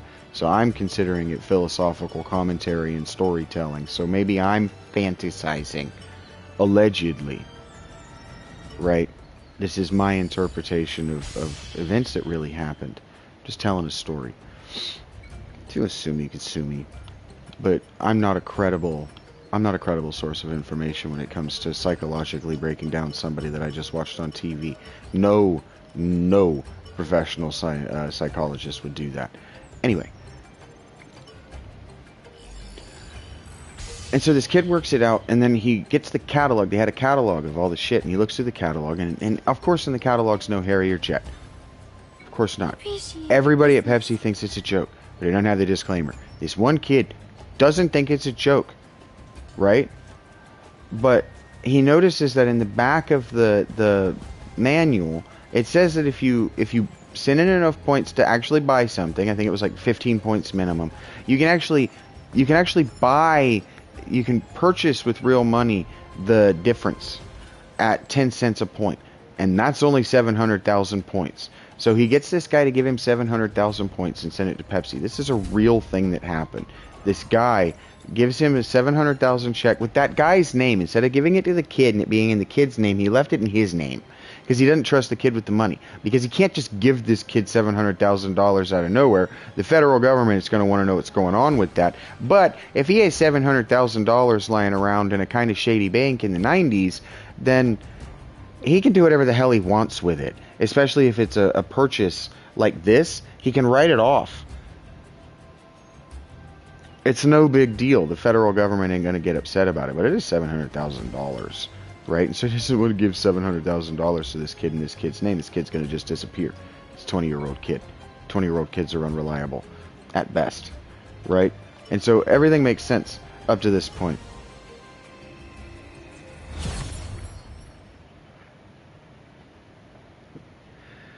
But Pepsi, in their argument, Pepsi forgot that this kid thought it was legitimate, and in the circumstances that this kid was in, they never went after Todd, and they weren't allowed, they weren't capable of going after Todd, because Todd wanted to remain invisible. And I'm telling you that when they had the good lawyer, Silica. Let's keep moving then. I'm just happy I could help you all out. I do wonder if it's really okay for me to keep the recording crystal, though. Huh? I'm keeping a recording crystal. Do what you're doing. They got this real good lawyer. Averetti. He's the same guy that kept Trump buried in lawsuits for all those years, and specifically Stormy Daniels. He was the guy that brought Stormy Daniels out of the woodwork and managed her lawsuit. And so he's 25, this Averetti guy, and he's on the road all the time with this John kid, promoting this John kid, taking him to radio gigs, taking him everywhere he can, and they've cooked up. They're gonna make this ad piece that they're gonna run, including in the USA Today, according to Averetti, and I believe Averetti. I have no reason not to believe that Averetti had connections, and so they're gonna run this ad that's absolutely devastating and killer, and would have won them the case. Would have won him. Because, see, they got a settlement of $1 million. Pepsi was willing to settle for $1 million. And he said, no, I want my jet. And so it was about the jet. The kid was about the principal. And I'm talking about this. Hey, Silica, Argos, I started talking to myself for a while. I'm talking about principle and doing things on principle. My segue wasn't obvious. If anybody in the future is listening to this on YouTube, my segue wasn't obvious. I said the word principle, and then I said that my generation and the generation before mine, and certainly generations after mine, just principle isn't a thing. And so I didn't really make that explicit, and I haven't repeated it, because I ain't even talking to myself. But now that you guys are here, Silica, Argos, I'll make more of an effort to... I'm talking about principles. And this kid was raised in a house with principles. I know that he was raised in a house with principles, because he's not a criminal. He's a professional mountain climber who's been dragging Todd with him since. And that's how Todd was living his life, except for when John was dragging him up some mountain. Todd's 20 years older too. It's kind of my point. Todd's in his 40s. Todd's an adult, and Todd has secrets. All right, I'm just telling you right now. Todd has secrets. Todd has secrets because as soon as John and Averetti show up with this ad spot that they're going to run that is 100% going to get them countersued for libel, Todd's out. Todd's out because there are things in women in Todd's past that he does not want Pepsi to find. And so far, Pepsi's been playing nice. And so in the documentary, I don't like Todd. I'll tell you right now, I don't like Todd. I'll tell Todd to his face if he has a problem with it. I know exactly what happened. What happened is that Todd did not actually climb up on a high and mighty mountain. Todd got instantly terrified that the dirt in his past was going to come out and not affect John, but affect him. Because he kept saying, I don't want to go to jail. And it's like, okay, I've already might have that anklet or whatever This should be a piece. for going after the sitting president. But, This one's not that scary. Alright, done and done. John wasn't going after the sitting president. He was going after Pepsi, and Pepsi had caused they had caused the loss of Filipino lives. And they had got people to alter their behavior on a lottery. And since then, we have worldwide changed lottery rules because companies like banks and corporations like Pepsi were using lotteries to drum up sales and not paying out. That's why McDonald's with the Monopoly thing, girls. Have you ever played Monopoly at McDonald's, girls? If you're 15, you've probably never seen that, have you? That went away so long ago, I don't remember what it was. Hey, hit me in the comments, future YouTube audience, if this ever goes up on YouTube, if I ever get out of here. If you're hearing this, it's because you're in the future and I got out. Or they got this. I don't know how this ends for me. This guy, no problem.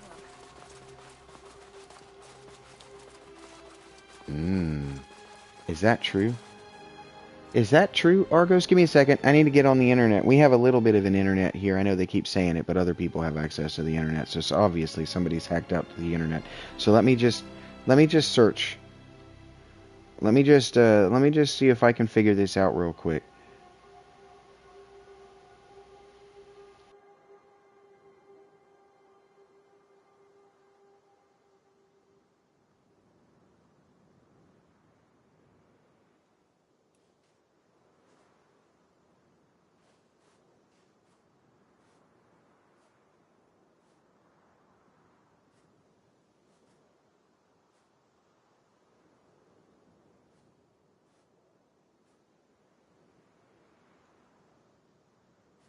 Holy shit. Holy shit. Holy shit. What's your name? What's your name? I don't remember what you said your name was. I know, I'm very close to you. You didn't back up appropriately. There should be a bubble around me that just will not let the female characters get within 3 feet of me. Not because I'm a perv, but because human beings deserve 3 feet of space. You should be able to extend your arms in a conversation and not put your hands on another person's chest. And frankly, they should be able to extend their arms and not touch you. If you're having a fairly emotional conversation, if you need closeness with a stranger, you need to be able to do that kind of stuff without your bodies touching. That just needs to be able to happen. That's called Platonism. That's called just platonic relationships. And we need to get more used to body space because we no longer live in tribal communities. We no longer live in mud huts. So we just don't need to be close.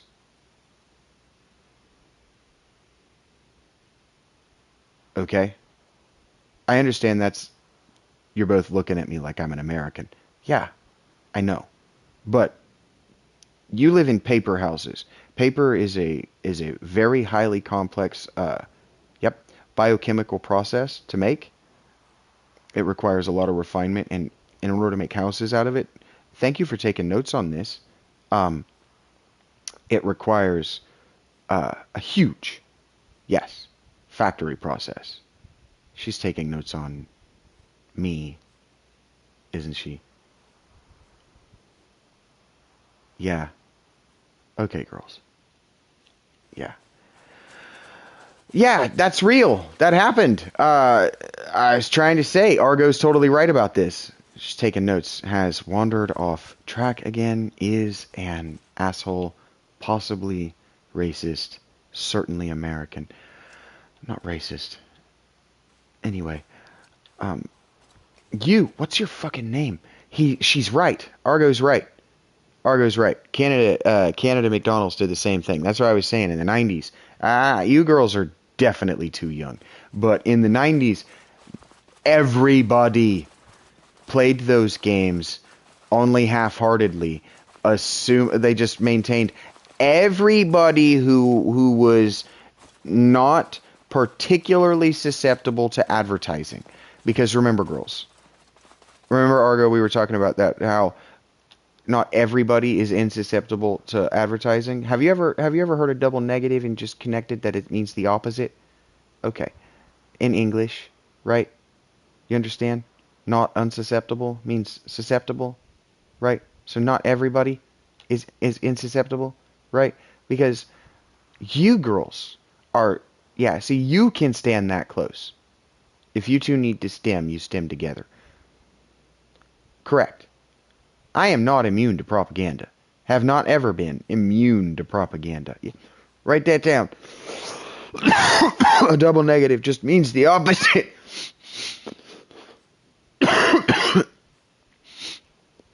If you are insusceptible,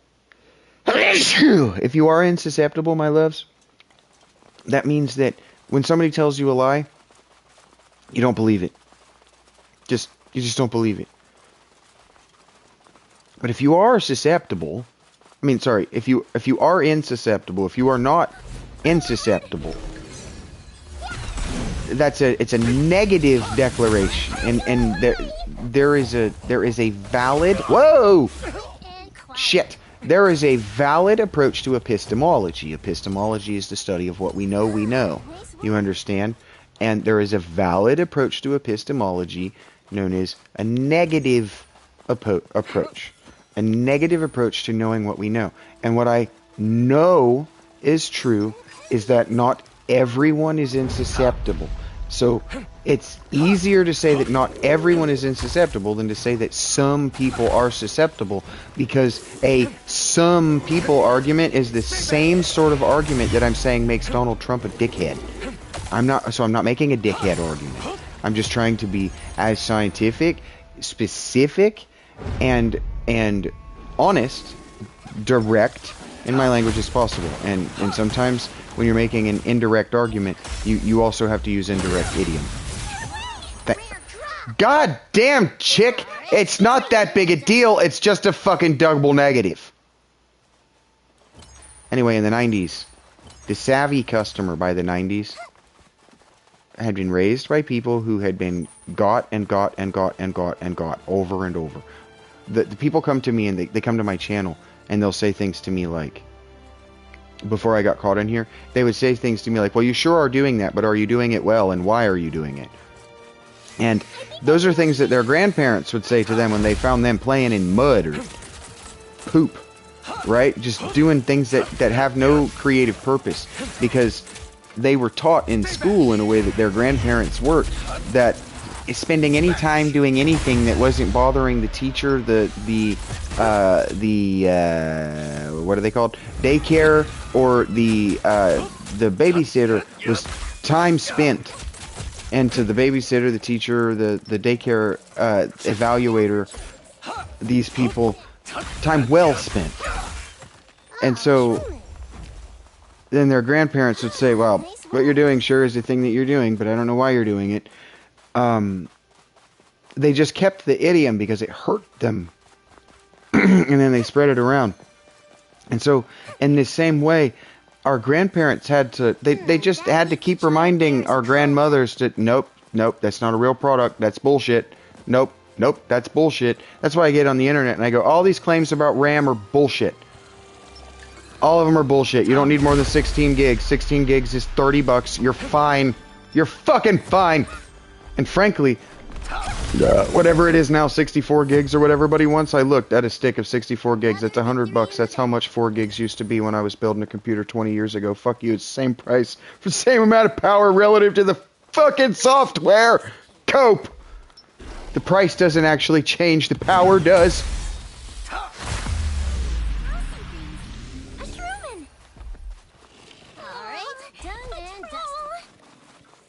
This is why people think I was a retro gamer, and it's like, nah, I just don't want to spend the money on the power because the power's not necessary for good games. There are still plenty of quote-quote retro games or, artsy indie games that are plenty fun, plenty engaging, and plenty worth discussing that cost $15 put mouths on the table of a child that's going to high school, and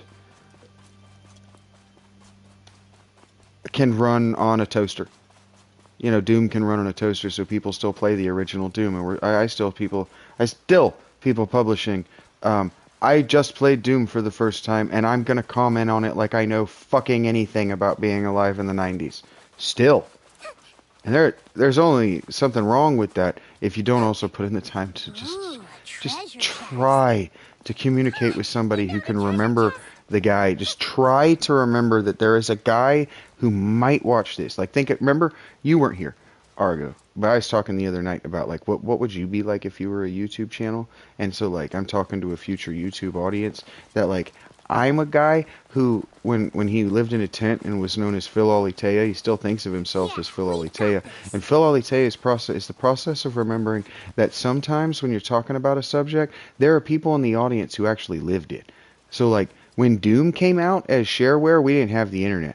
But the guy next door had the internet. You know what else he had? You know what else he had? He had a...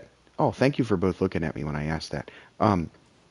He had a floppy disk writer. My dad had a floppy disk ROM.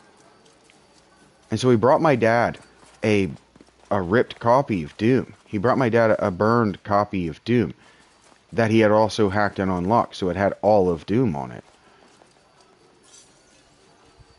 Day of. Next day, he's like, dude, you've got to try this. It's the coolest shit that's ever come out. Whenever that was, 93, 95, 97, whatever year that was, my dad was still under 35. So you got to remember that there are people, I'm saying, not you, YouTube audience of the future, not you girls, I'm saying me, to myself. I have to remember that there were people who were there. And when I stumble upon these people talking about things that I was there for, and they're just misinformed, or they don't care to have the correct information, I kind of bottom out as a person. I kind of crash out and lose my cool. Because I was there.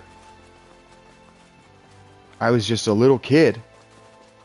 But it's like I said, in a short, before I got lost in this world, girls, like, one of my favorite memories from being a kid was watching Dan Marino in the year 2000 play a totally mediocre game, two interceptions against a nascent Carolina Panthers team that was not good. But I got to see it. I was there for it, right? I was there. Did I evaluate the game? Did I know what I was seeing? I knew that interceptions weren't what I wanted Dan Marino to be doing. But I was also able to contextualize what a declining quarterback actually looks like in person. It's like, okay, this is decline. Like, I'm sitting there watching it, like, this is what decline looks like. Okay, this is what human decline looks like. 2000? That's 12. Maybe 13. During the football season. If it was 99, then it was 99. But that's the year is beside the point.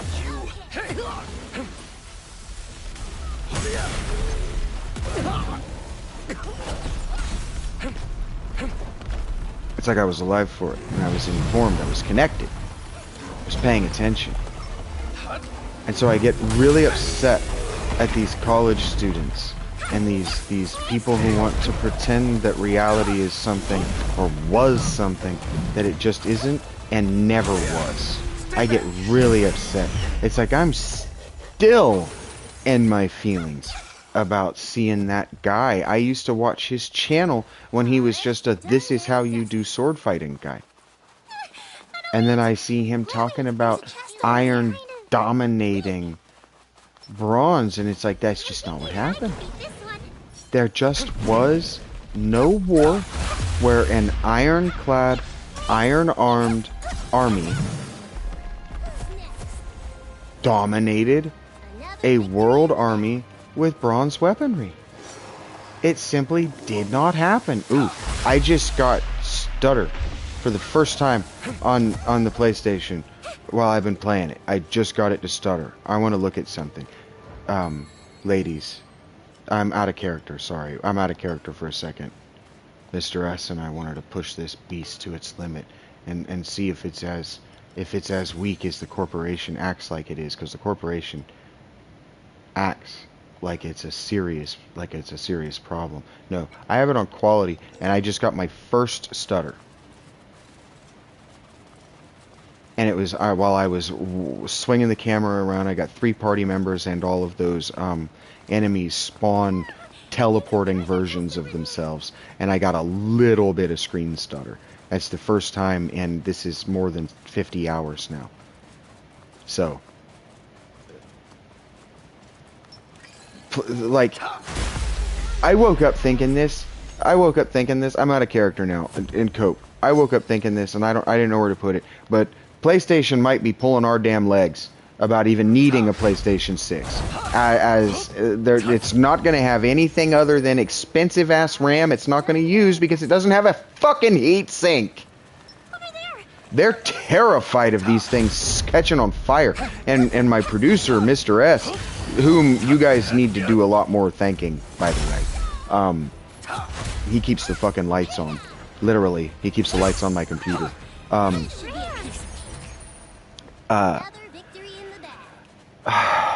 What did he say? He said that if little Timmy wants to set his fucking PlayStation on fire for playing it for 16 hours a goddamn day, then little Timmy deserves to learn the hard way that if you play it for too fucking long, it sets the fuck on fire.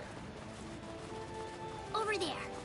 Note And I yourself. frankly can't disagree with him, because I have never lost a console or a PC or any playable technology like this to overuse. Never once. But I have known a lot of people who misuse this tech and set it on fire, and those little Timmies deserve to learn. It costs that much to learn, mama. It costs that much to learn. Some of us got beat by our parents if we didn't respect this tech. And so if you didn't beat up little Timmy, then you're just gonna have to pay $600 3 or 4 times. Damn, it's the rules. Damn's always been the rules. The rules don't change just because we say we're not beating our kids anymore. And don't beat your kids. That's not an advocation for beating your kids. My parents used to beat the hell out of me. I'm allowed to say it because I'm dumping trauma. Anybody whose parents didn't put their hands on them specifically, and I'm not talking about seeing it happen to your siblings. Anybody whose parents didn't put their hands on them does not need to talk about the subject even a little. Leave it alone. You don't know what you're talking about. All you can do is imagine the powerlessness.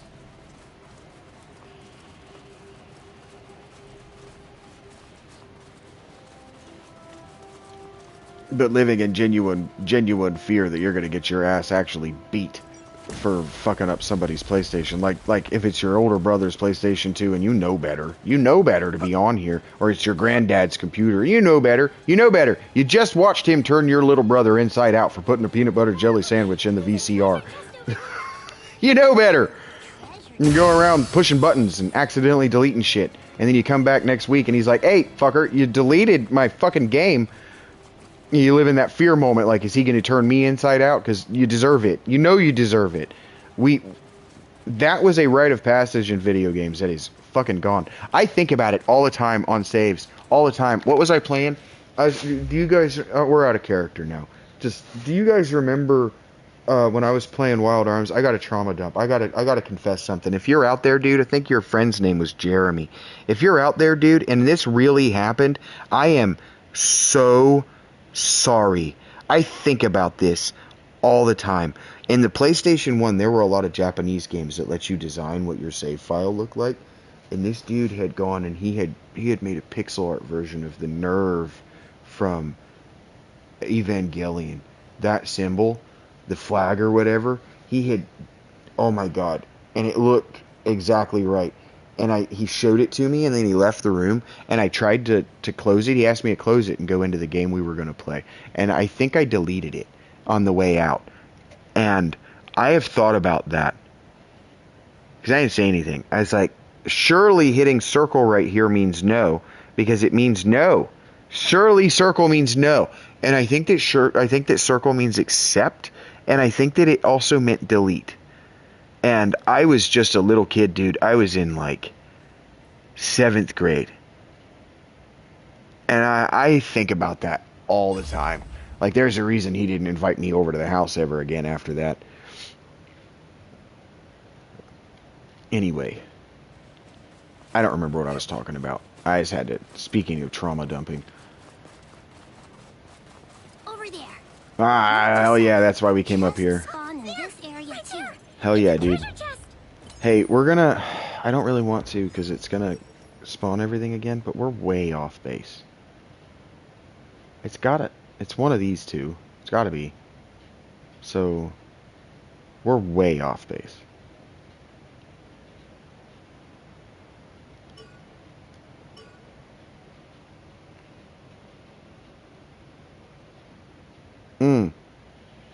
Premise. And principle. Our grandparents were raised with philosophy in their core curriculum. So their K-9 curriculum also included philosophers and great works of human literature, including the Bible. Living in Texas, I'm sure there are people who know what I'm talking about.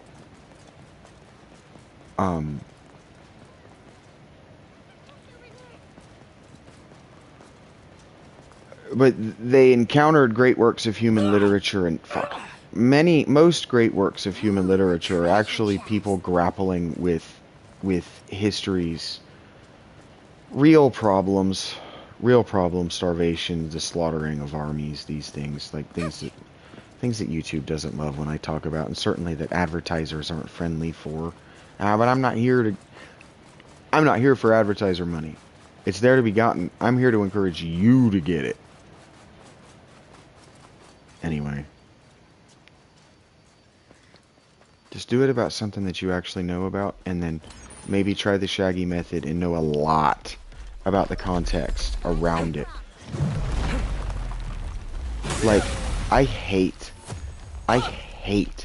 when I open a YouTube short, like the Lego guys that aren't Lego Master Alec, and they go, I'm looking for this Lego part, and it's from a 1970s set, and the 1970s were interested in this, I guess. Fuck you and your veiled judgment of other people's interests. I hate that. It's capitulation to the dickheads in the comments, and it's an absolute uninvite to the people who had sets just like it. It is to believe that your journey of discovery is the only journey of discovery worth happening. And I do think that that's why my channel, why this show and all the shows that I really, really want to do well, I think that that's why they sit at Mr. S, Rachel, Eric's gone now. I think that's why. Whatever I just said.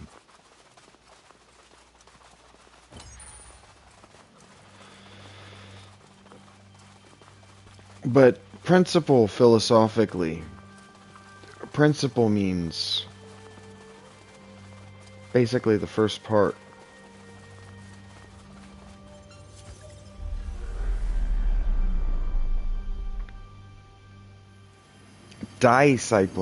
Discipline is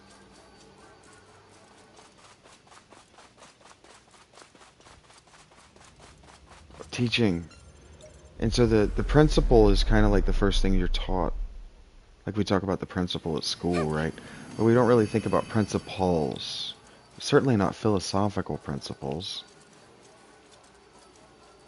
If you have a science education, you're taught that philosophy is a scoff.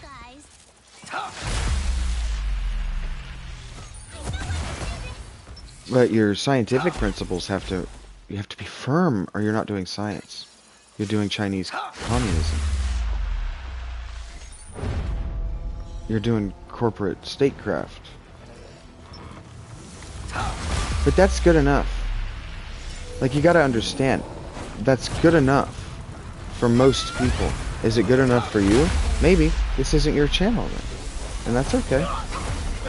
I'll see you around. We'll run across one another when I'm famous and your life is falling apart and you need a guru. You'll remember me. Ow. But what I was saying is that, my sense of exploration, or my exploration in these games isn't the only exploration. When I'm playing these games, I'm playing them in a deliberate and specific style, and I'm inviting you to play in the same. Doesn't even have to be this game. Like Reichi, I was thinking discipline, disciple. If I have a disciple, certainly it's Rachel. I'm not trying to say anybody's not a disciple. I'm saying if I have one, it's Reichi.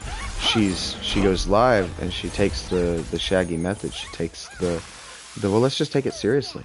Let's just take it on its principles. Let's take it on its premise. And let's pretend to be the character. And she's found this fucking, frankly, horrific, naked, dying baby owl, and she's fallen in love with it. Because she took the game on its principle. Somebody put that there so it could happen. And she didn't think, oh, okay, it's sitting here for a minute, and then it's walking over here, and then it's walking over here, and then it's walking over here, and it's on this clock. No, that's not what she thought. She took it on its principle and pretended like it was a real owl. Like, what you doing, buddy? And then when he turned and moved, she interpreted it in just the ways that you would a real owl. And it was a great watch. I watched it, and I was like, that's content I would watch. That's content that's honest. That's content with a principle, and the principle is I'm my character, right? And it's a principle. It's content with a premise, and that premise is I found an owl. I was on a walk with my friend, and I found an owl, and now I've abandoned my friend to hang out with this owl.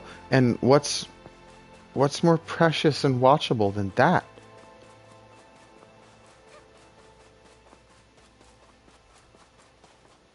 But I'm gonna go back to character here soon. Maybe I won't. I don't know what time it is. My teeth hurt. Oh, it's not even 10. Not even midnight.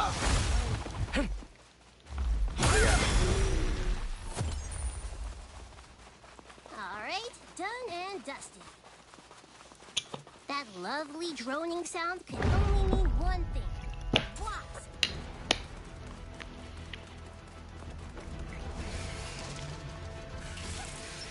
Oh, but tabletop games haven't fallen anywhere. This is something that it's one of the best kept secrets of the internet, dude. Tabletop games have gone absolutely nowhere. You just have to turn off your phone, and you can't be connected on the internet. So they're played by actual friends of people.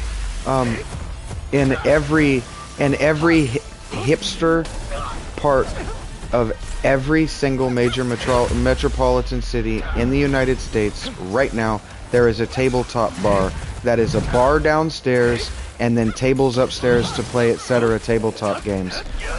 In every major con happening right now, fan con right now, is a room filled with people playing pickup tabletop games. In every mall in America, there is a store that rents time and space for tabletop play. In every single major pocket of American population, there are at least 2 competing hobbyist stores, and one of them has serious inventory and people moving in and out of it. It is the best kept secret on the internet, and I'm gonna well actually you for just a second. You're right. That is why D&D is so popular. But actually, among those circles, if you play D&D, you're kind of a noob. You see what I'm saying?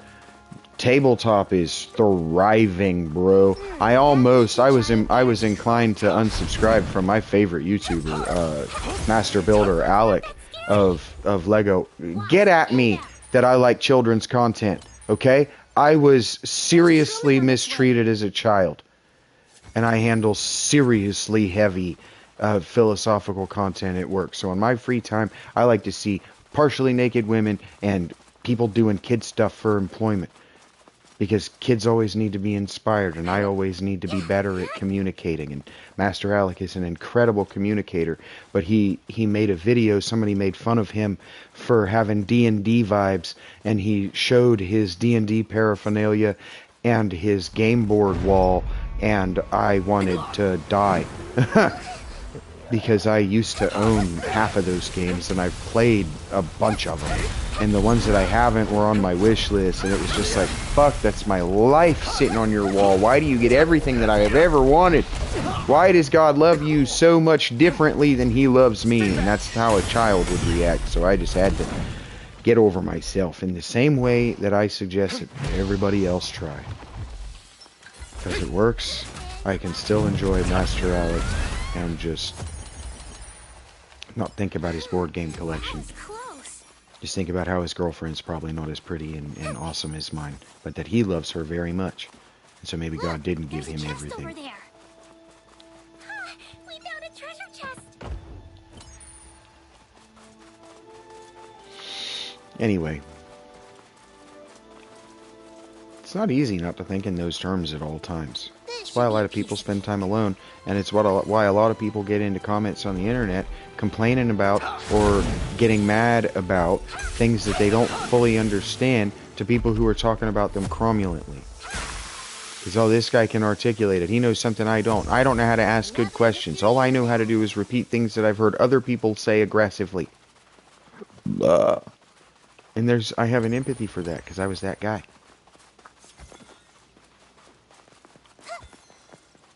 Think for a second that I'm joking when I say that I used to just work my fingers just in comment sections with Blizzard and EA back in the day.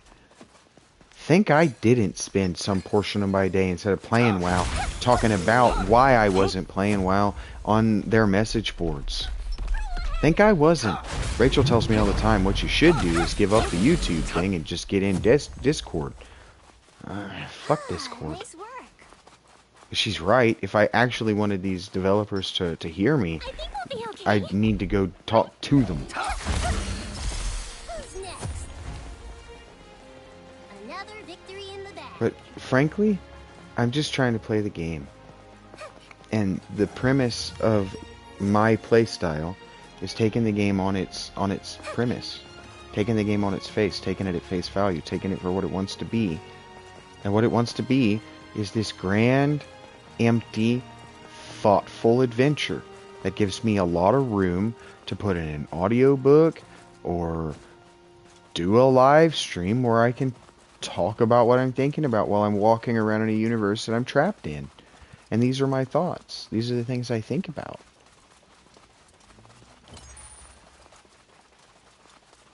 I'm not saying you have to like it. I'm saying that if I were scrolling the internet and I came across this, I'd be in all the way. I don't like to listen to my material. I don't like to watch me sing. I don't like to listen back to it. It's embarrassing because I just don't have a pelvic floor. I just don't have pelvic floor muscles. And I'm not apologizing for it.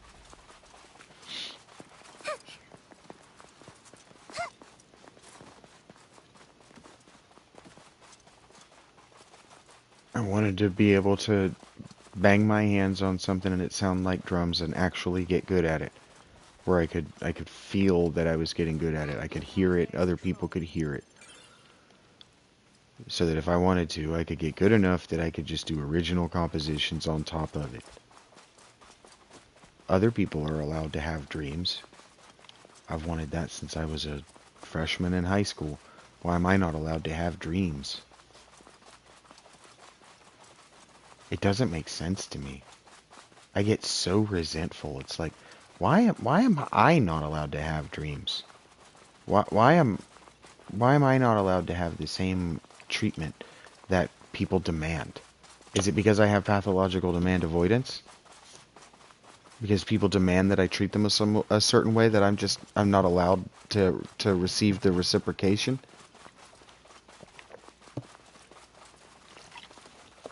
Is it a biological and neurological rejection of me as a person?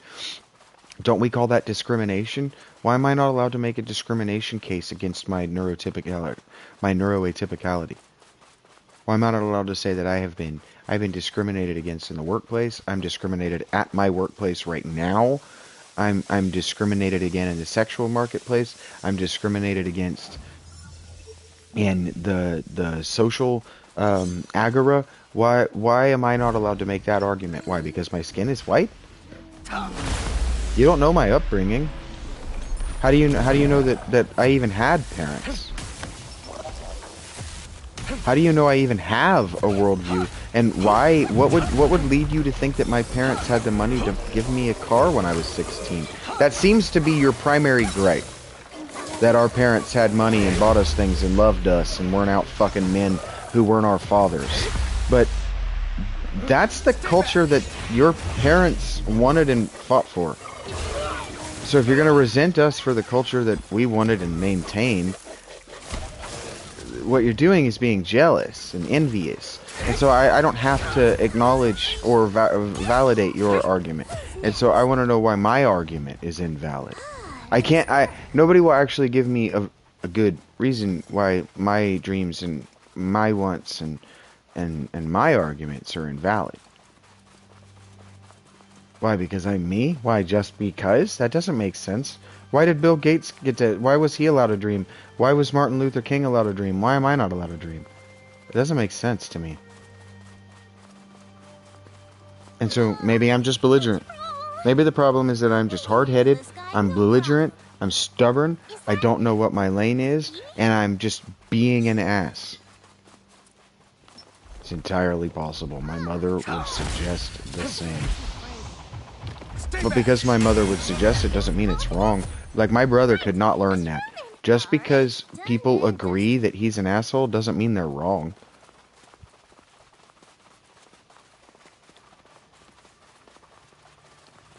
My brother could never absorb that. Ark, are we going to open it?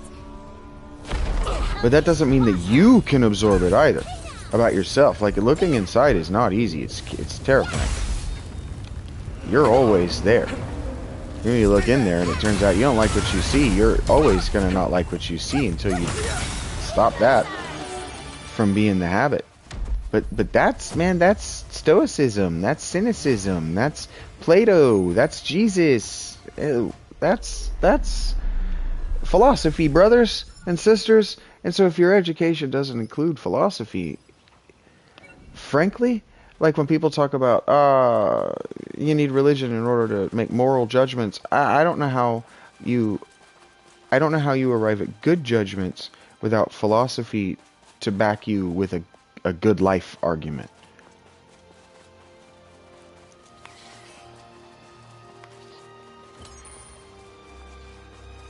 That lovely drone sound only means one thing. Because is a cliche and a platitude? Are a cliche and a platitude? I don't know how I would say that. Is a cliche and a platitude really a good life? Or is it an adequate life? Is it a life you can be proud of, that you can look back, and that you can tell your kids about? Or is it a life that you have to act over grandiose in a documentary about somebody else in order to be even remembered for a living, apart from this other person? I don't know the answer. I don't know the answer. I have an opinion. But opinion isn't worth the toilet paper I wipe my ass with.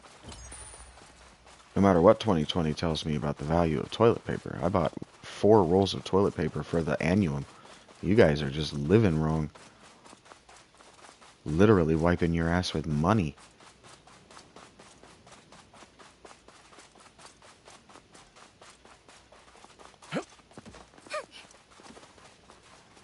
Brutal and grotesque. The philosopher of the grotesque. Look at the channel. Grotesques are like goblins. They were statues on the outside of buildings that were intended to scare people. I do want you afraid. Not of me.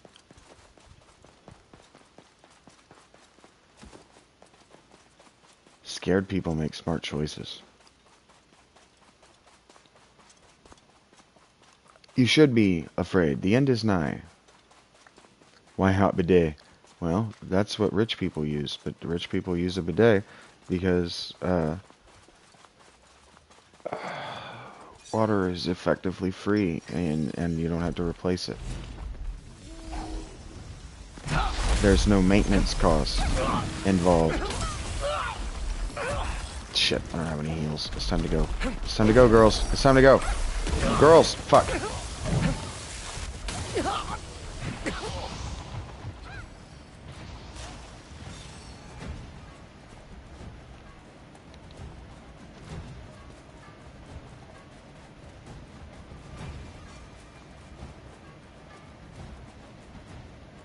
Damn, I thought I just fought I swear to God, I just found another. I did. Dicks. Oh, they're right on the other side. I bet it's right on the other side of that, too. Oh, it's right on the other side of that fight. Oh. Oh, can these girls take these? Stay back. Hey, I forgot to be a defensive boy. That's why I brought her. She's a killing machine. Don't you know what I mean? Hey guys, you suck and you get to do a bunch of free damage. Can you kill these? Yep. Ah! Oh yeah, oh no. True rogue. No, that was a total rogue instinct moment.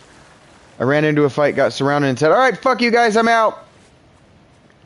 Yep, and then turning around and being like, oh, actually, I could get all these kills. Yes. But to your point, Mr. S, that's why tabletop is going so strong, where nobody can see it, and why the internet is always trying to capitalize on the popularity of Let's Play role plays. In fact, this stream and the way I'm doing this specific series is in response to stumbling across Critical Hit right before this came out. No, Critical Role, I think is actually what it's called. The damn internet sensation that can eat my balls if it actually believes it's roleplay. Alright, now give me a second. I gotta do stuff.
I have returned, and I have a thought experiment that I used to run by you.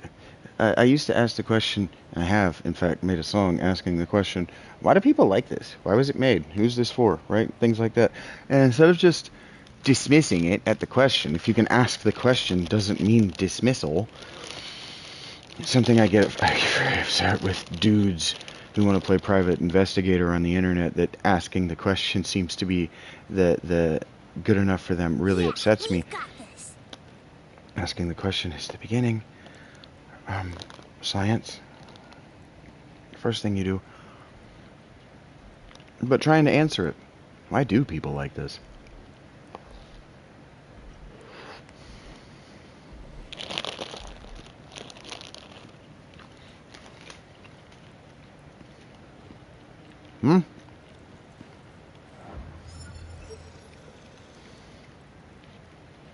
Damn.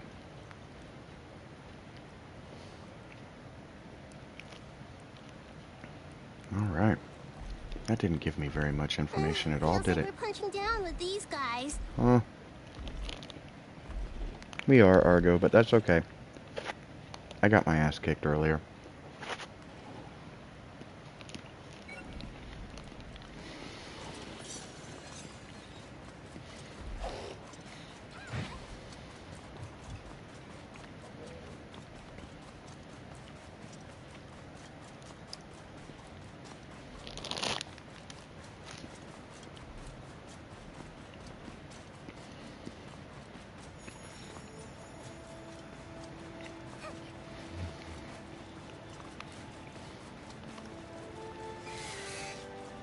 This should be a piece.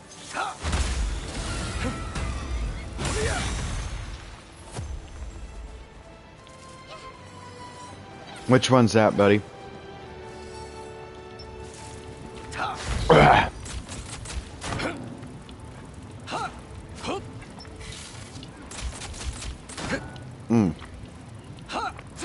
Damn it. Fuck you, bro. Stay back. There we go. That worked eventually.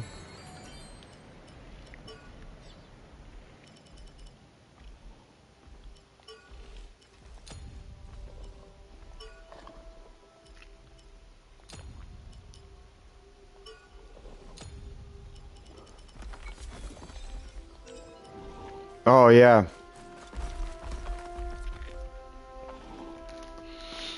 Yeah, that's why when I got a little bit of a stutter here, I thought, oh, I should look to see whether I have performance or quality on, and I have quality in it. This game.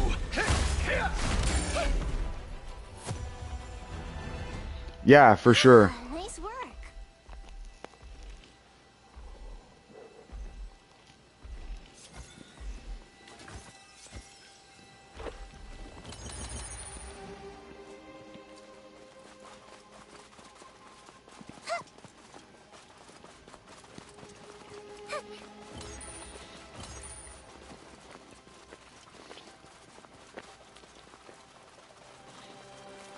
No, it's stupid. Like, the graphics still look the same in Helldivers.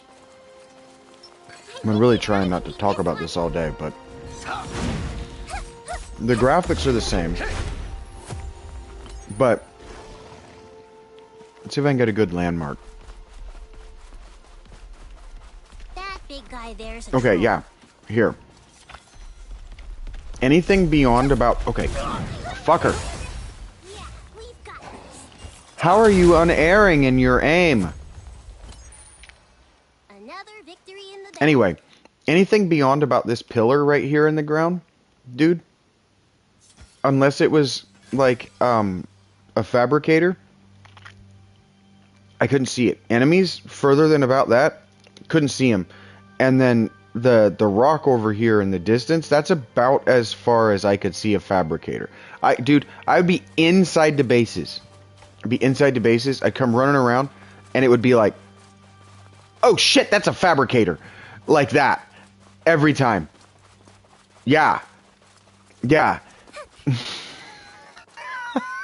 It's like, and the way they did it was they would just put up this permanent curtain of dust around me. So it's like it would emerge, and I'd be like, "Fuck, dude, shit, fuck." That's like when you're watching me run around, and you were like, "Well, that was a bad choice. That was a terrible choice. That's a bad." It's like, dude, I can't fucking see anything. As far as long-term choices, I would have to pop the mini map open and that's inconvenient as shit, because then I can't, I steer with my camera, and so I pop this open, or not that, I pop that open, and now I can't defend myself if I run across anything, if I'm looking at the map. It's a lot. I'll get used to it, especially now that I can see the whole fucking map. Dude, it would be like, I'd pop open the map, how far am I from that on the map? Let's see, like, legit. Okay, you can't really see it, but I pop open the map. You're over here fighting stuff that's about this far away. I can't see it. I can see it on the map. I'm like, okay, I can see it. Where is it? Until I get to, like, right here. And by right here, I'm already dead. That's why I'd be like, holy shit, what the fuck's shooting me? How did I just insta-die? I would just be running out in the middle of thinking I'm completely alone, out in cover like this, like just nothing, anything like cover, and then out of nowhere, like 8 or 9 different rounds would just come out and all hit me center mass, and it's like, where the fuck did that come from? And they're looking at me like, what the fuck are you doing? And so the question becomes, why the hell is that a setting? Why is that an option? Why aren't the trees fuzzy? But it still draws things. Still draws the enemy sprites. Why the hell does it wait to draw the enemy sprites until they're in melee range? Effectively. Pistol range, certainly.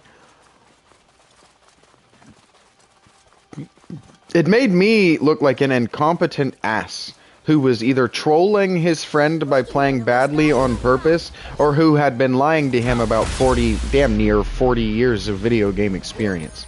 Is that something rare? And that's why I kept saying, this is not fair. This is not fair. That's not fair. It's not borderline unplayable. It was unfair. It was completely unplayable. I never played it alone. I was only there to hang out with you. Like, there was a point where you're like, why are you on my ass like this? And it's like, dude, it's all I can see. I just want to play War Reporter right now and just tell people about how awesome the things you're doing are, because we were in a firefight. We were pinned down in a firefight, and they were outside my draw range, and the best I could do is shoot a laser out into the infinite dust and hope that I saw a little red ping that's so small on my screen, I can't tell whether it's on there half the time. With all the dust and the shit happening in that game, they do not do an adequate job of presenting the information that anyone really should need on screen. And why the hell, when I hit right to put my grenade out, does right not put my grenade back? Why the hell do I have to hit triangle? That means switch weapon. So why isn't the grenade just... I bet you it's because it used to be one of the fucking cycle. I bet you used to hit triangle to pull it out. Fucking idiot. What are those wiggly plant things? Feels like we're punching down with these guys. Oh no, that bug mission was like going into a cozy game. That was like what other people feel like when they go in and they manage their farm in Animal Crossing. It was just a chill time hanging with my bro. And because it was a tower defense, it let me use my brain a little bit about where to use my Tesla tower to keep it away from you. Look, there's a chest over there.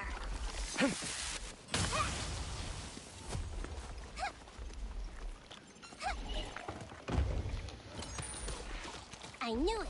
That's a Nepenthes type. I think we'll be okay, right? Yes.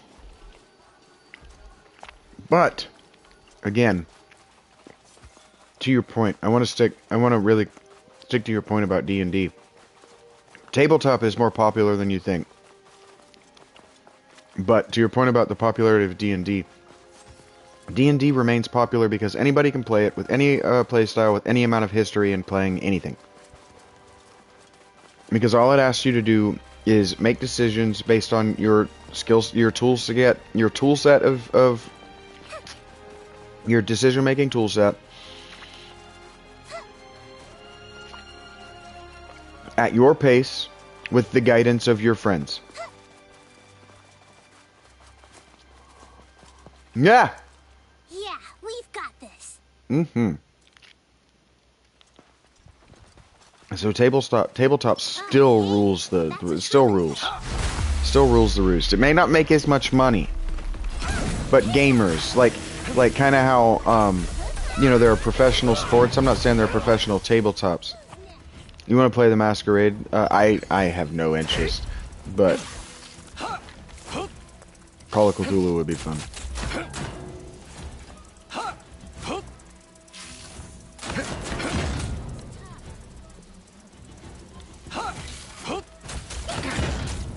The pandemic games are pretty fun too. I want to get.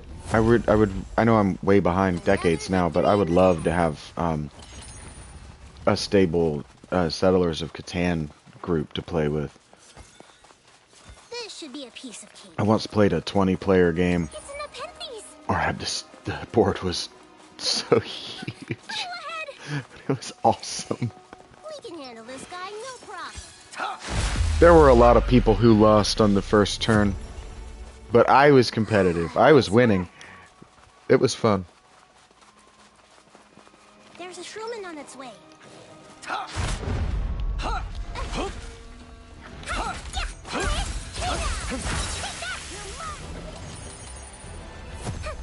Another victory in the bag.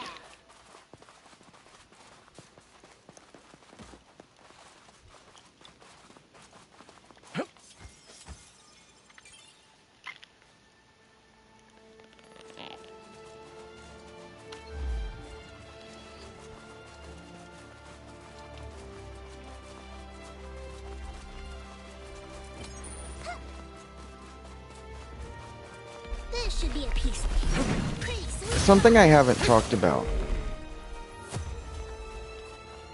Alright, done. and I should do it in character, but I just thought you know, I think about that game session, I actually don't think about the huge game of Catan. I sat down to a guy, it was at a gaming convention in a Denny's, and I wasn't even in a Denny's, it was in a Golden Corral in Rutherford, North Carolina, and just bumfuck nowhere, in other words. And it was just a room full of like 50, maybe less, fewer, just sweaty nerds, man, just sweaty nerds, all gathered together in that Denny's just to stimulate their imaginations for a day. So like the Catan, it only lasted for an hour, so we didn't finish the game. I was winning. I was winning in points, but that's part of why it ended too. But the host was upset that I was winning.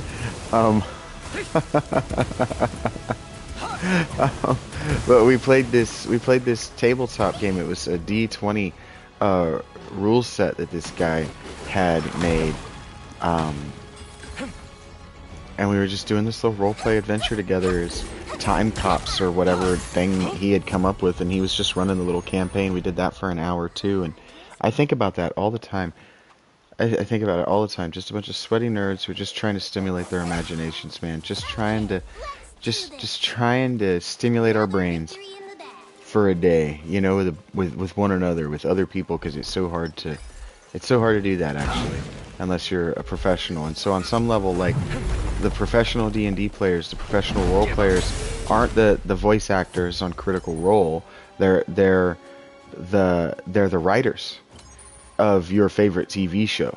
And so this was a big push in D&D for a while, and then the semi-professional or even professional online DMs, they really buried this. But D&D, Hasbro was selling D&D as an in to Hollywood and television writing, because it really is. If you want to know my opinion, when you're playing one of these games and you can tell that the devs played D&D, you're onto something. You got a game that's going to be onto something, especially as far as the character and scenario writing.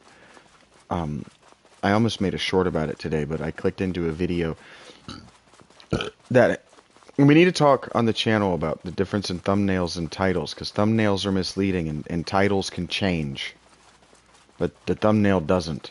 Not very often. Kind of like the whole Pepsi thing, right? The thumbnail isn't advertising, so it's not held to the same standard of truth.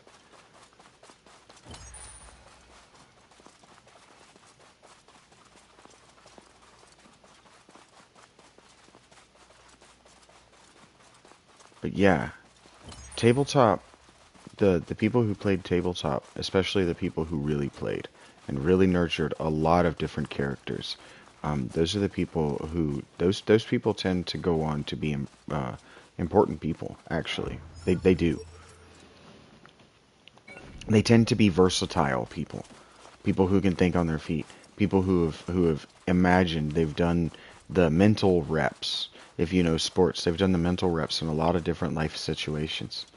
Or they've seen other people do the mental rep, and so they've done the mental rep. That's what a mental rep is. It's watching. They've watched film on it, right? Oh shit. Damn. Just too high. Is this going to go any lower? Oh wait, do I even want to be down there? No. Wait, do I? Son of a bitch! Probably not. Every time I did this on floor 1. But damn if that... Wait, I came through there, didn't I? That's either a damn altar that I want, or it's nothing and I don't want it. But I think I came through there. I'm climbing and I don't want to be climbing. I want to be descending the mountain. I want to descend into the valley with the gorge. And I want to know why this arrow is pointing in this direction. What's over here? My death! That was not that far. It was that far. It was further than I thought.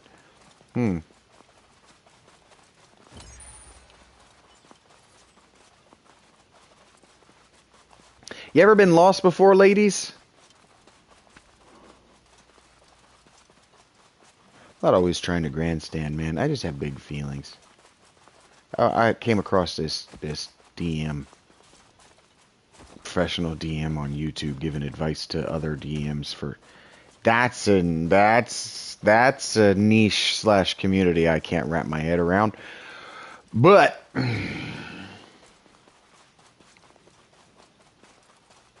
selling D&D advice, DM advice, and he goes, normally I talk to DMs. This time I'm going to talk to the player. Is your DM having trouble incorporating your character's backstory into their game? And then I watch. I've clicked into it before because I was at 9 seconds the first time.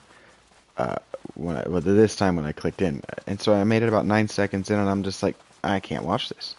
This is too stupid for anyone with even 2 pennies to rub together. As far as brain cells, 2 brain cells to rub together. Watch yourself if it flies up. To watch. This is. It's condescending to my intelligence and the premise. Any good writer of creative fiction or creative anything knows that backstory is boring as hell. If your DM can't use your backstory, it's because your DM's bad at his job. If you can't show up with your crazy overwritten backstory and your DM go, yeah, and then use absolutely none of it until you throw out ideas between sessions and then he incorporates that like a collaborative game session would. If that's not what's happening, you're not showing up to 3 game sessions. That's why you're overwriting your character's backstory. You're trying to write a novel, my friends.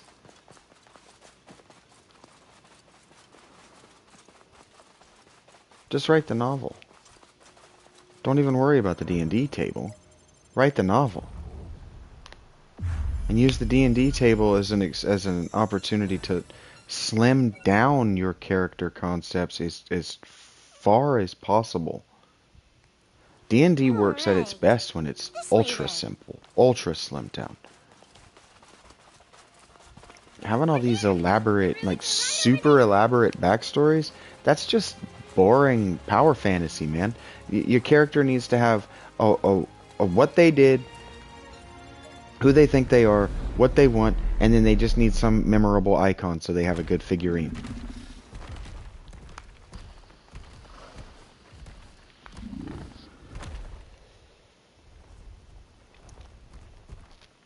Otherwise, they're not starting at level 1. You understand what I'm saying? I see from a distance. Level 1 is an average person. And average people, you gotta understand, your character's not a hero yet. Average people don't have backstories. Average people are blacksmiths who found a ring, and that ring spoke to them with a dream that said, go grind level 2 on these rats. Like, like real D&D is so much less and so much more than what these people online want it to be. And that's why I phrased it the way I did, buddy, when I said it's the best kept secret on the internet. Because the internet loves to regale you with its D&D story. And I'm going to be honest with you, nothing is more interesting to you and less interesting to hear about than your D&D story. It's the case with... this one's broken. It's the case with everyone. Sure, and grow up into town guard is a perfectly acceptable and not at all cliche way to make a living in the pre-modern world.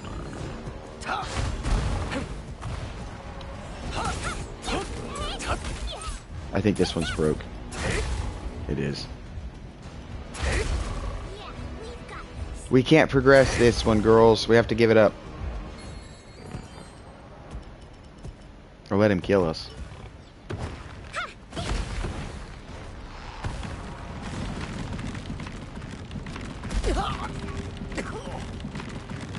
A tactical retreat. That's the only glitch I've found in this game, is sometimes the bosses won't actually let you kill him if you do too much damage too fast. Okay, boss time.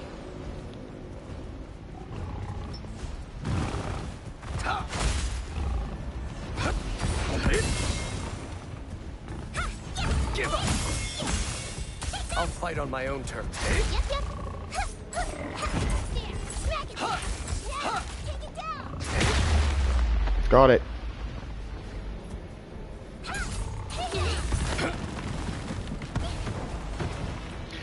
Yeah, the utility of a guy who knows guard culture. That's something that few people, when they make their characters, think about. Is I've sat at so many D&D tables, my friend. 3 or 4. But so many D&D tables where the same things kept happening. And so I just think it's universal among D&D players at this point. Because some of them were people I didn't even know. They were pickup games in malls or whatever. I only did that. I don't think I've ever done that. A pickup game at a mall. But that's not the point. I've listened in on people and I've watched the internet. And I don't know where I get all my information. But I've seen this stuff.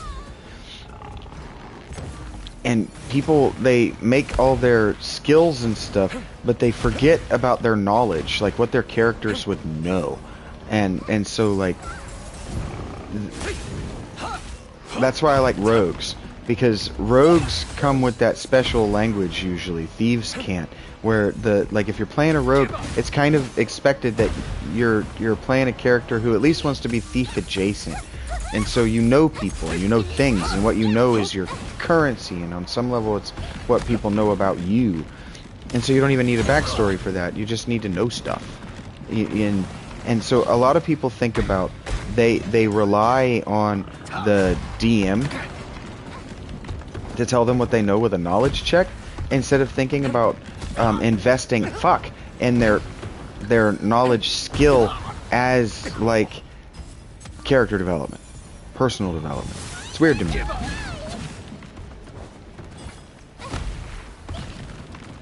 Fuck. Getting this final hit, man. God damn it. Quick and quiet. There, smack it there. A zapper? Ooh. That was lethal. Rare drop.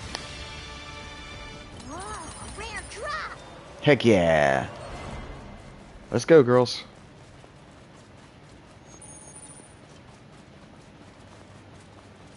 That wasn't even the boss. That was just a fight. We found a treasure chest. We did, and I'm not coming back for it. A treasure chest. The character that lives in my mind that I've always wanted to play, that I've never found out a way, is I had built this... For sure. There's nothing wrong with normal dudes who are in abnormal circumstances.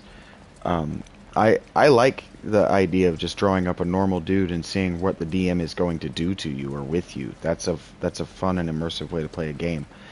I like doing that in these games, like the one I'm playing right now. That's what I'm doing. I made a cleric. I just drew it up. I've never found a way to use him in anything. But I made a cleric who was he was a cloth wearing. I didn't do the heavy thing. I did a cloth cleric, buff bot, who wants to stand in the back row and throw out heals and kind of stand there. Who had a two-hand heavy spear, and I justified him using the two-hand heavy spear by so I did oh. some digging. That's the third sanctuary. Let's head back to town for now so we can discuss this with the others. Was that a call from one of your friends? Anyway, I'm heading out. If you ever need help again, just shoot me a line. I hope you find your purple guy. I hope we find him too. Thank you.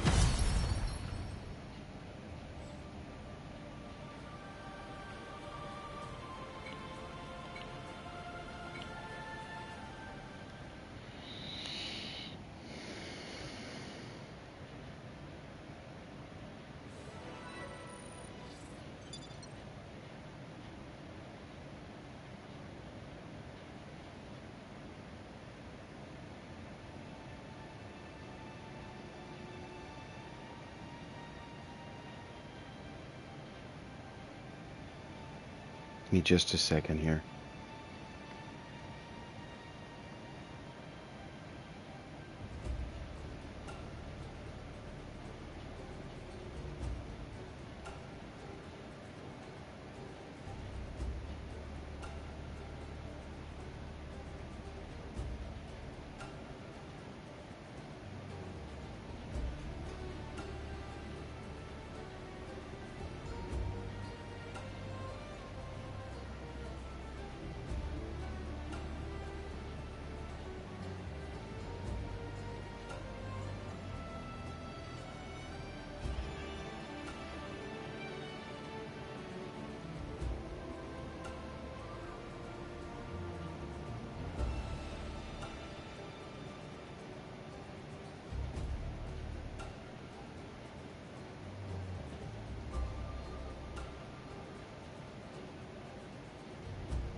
Alright, I'm back.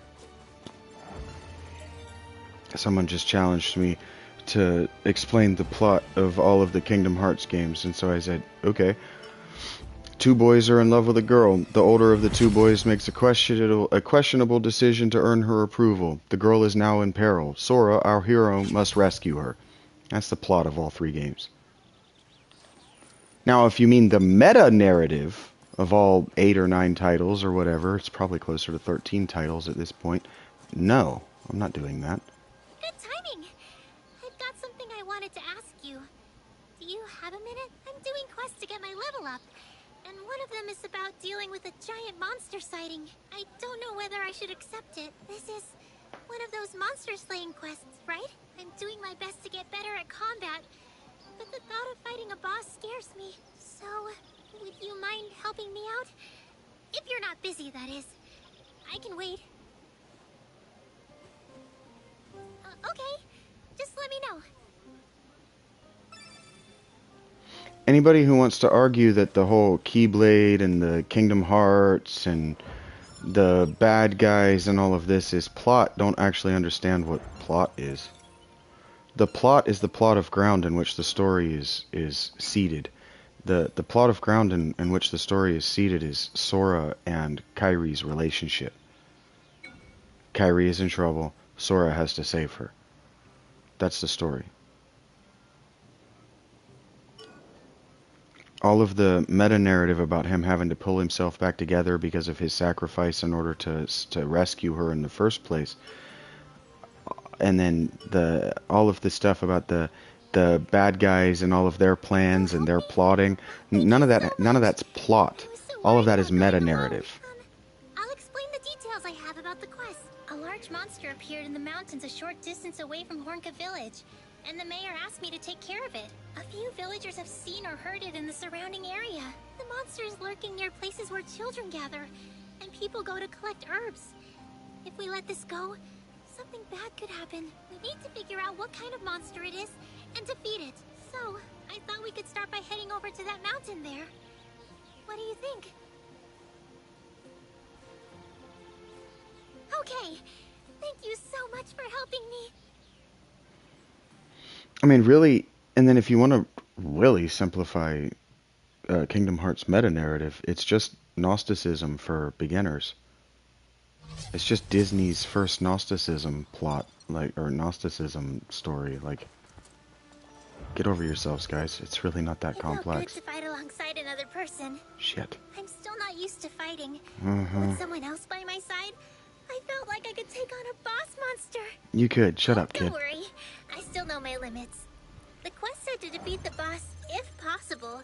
So if things get really dicey, let's both cut and run, okay? If possible? The boss isn't optional for this quest? That's weird, kid. It's a weird quest. Where'd you take us to? So late in the game, too. Alright, come on. Quit your bitching. Maybe this way? Nope, probably this way.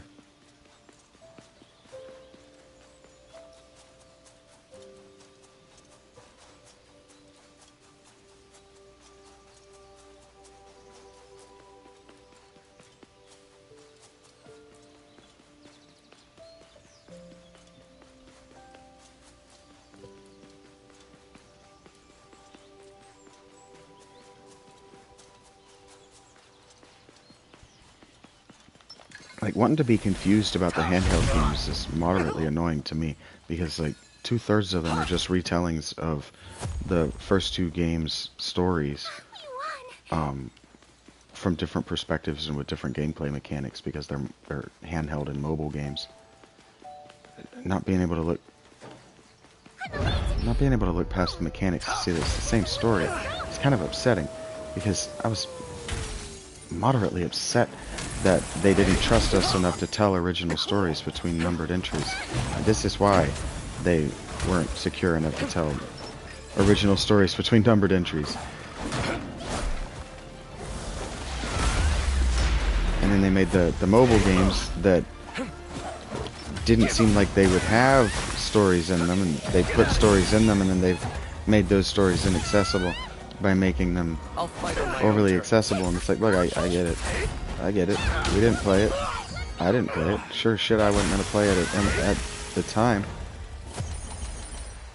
It's over. Oh God, finally.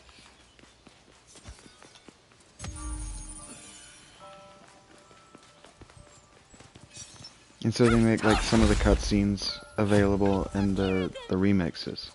Okay.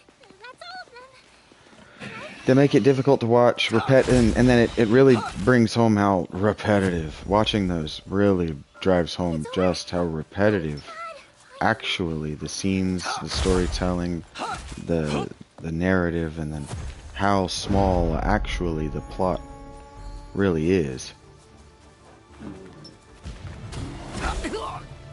Oh shit. Ow, that didn't hurt that bad.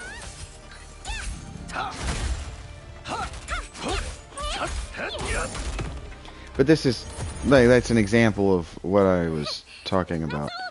Right? There's a kobold there. Missing the point on the principle and the premise. The plot is kind of the premise. Like, why are we playing this in the first place? Because Kyrie's in danger and we're in love with Kyrie. Everything else is secondary. It's like, Mr. S showed me this chick playing it the other day, and she goes, oh yeah, I keep forgetting that Sora's a boy. How can you forget he's a boy? His character model's not a grown woman. That's all of them. Right? And it's like, oh, I forget that characters have character. There! Right there! It's a treasure chest! Yeah. I know you do. You're a bad reader.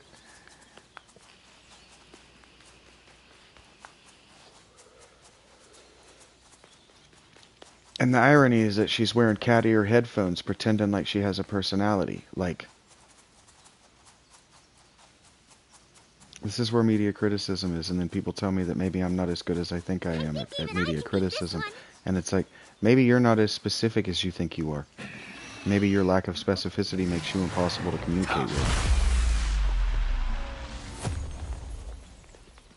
It's over. Oh God, finally. Ah, there's a treasure chest over there. People read the title and they go into the comment section thinking that they can listen while they type, and they think wrong.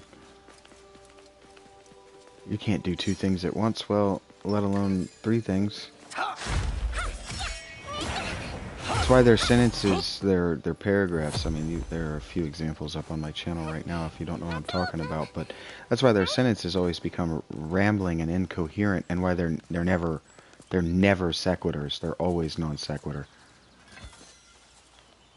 And I always have to ask, okay, but what are you commenting on? Because you didn't watch the video, digest it, understand it, pause, and start typing.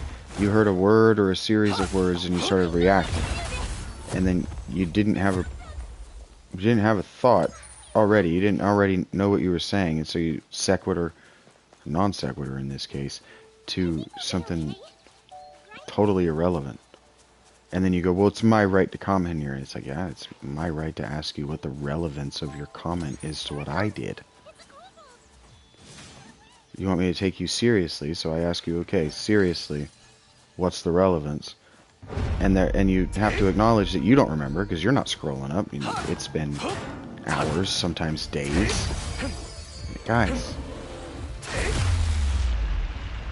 imagine if, like, imagine if other people were as unserious. Like, I think that people do think that people are that unserious. Like, I think that people believe that's why, for example, I'm waiting 3 months now for my birth certificate that's just not coming. It's like, no, it's not coming because they're a scam.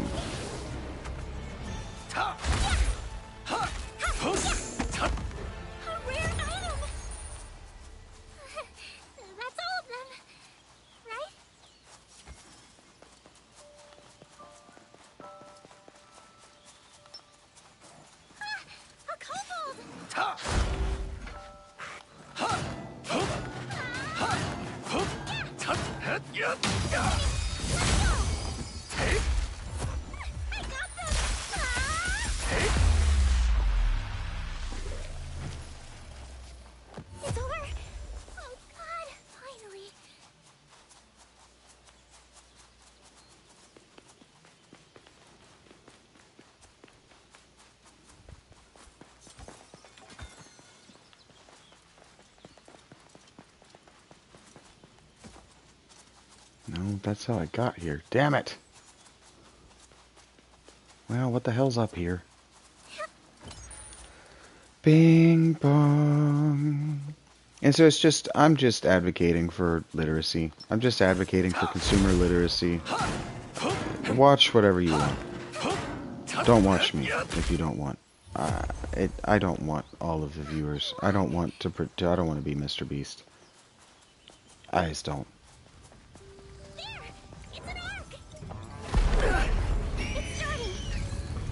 But the Greeks, one of their religions, the Oracle at Delphi, religious organization, they had a couple of things written on the walls of their buildings. And the first one that I'm going to quote was,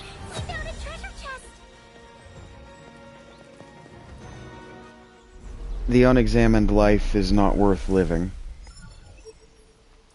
And so what that means is the life lived without self-examination is an empty and hollow life with no internal value.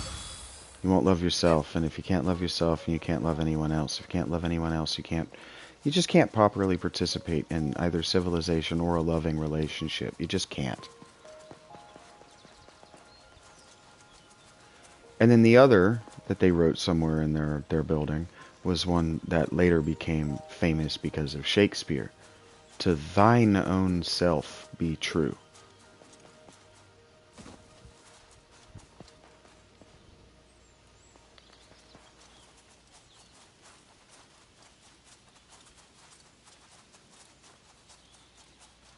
So I'm just encouraging you to make choices that are true to yourself, and then examine what that means, what it means about you. Like me, I'm gonna sit and smoke this weed here soon. And so what does it mean about me that I let Rachel buy weed for me? What does it mean about me to me? Silica, concentrate. Otherwise, the life lived is just not worth having. It's not worth the having of it.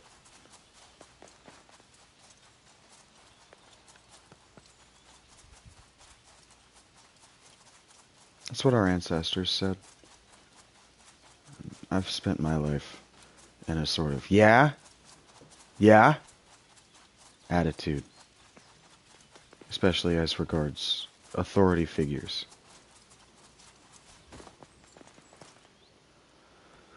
But as far as I am now in this life, whatever that means to you, 40 years is 5 years longer than the average person made it until very recently.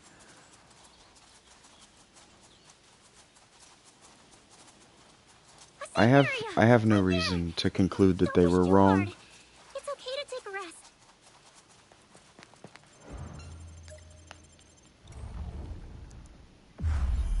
Certainly the Delphic Oracle wasn't the patron deity of any state. Like the Delphic region wasn't Athens. It was near Athens. Head this way. Or the Eleusinian cult.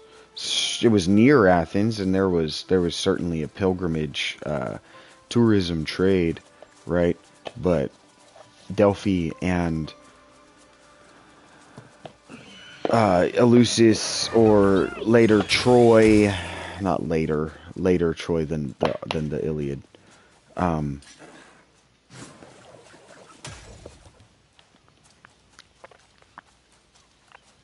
They were in Orlando, right? They weren't Disneyland.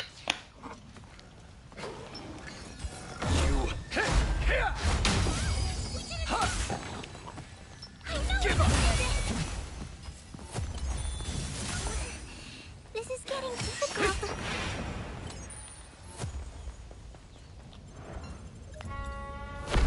This is getting difficult, but it's okay. Nothing has leveled up above 60 for a while. Shit. Get out of here!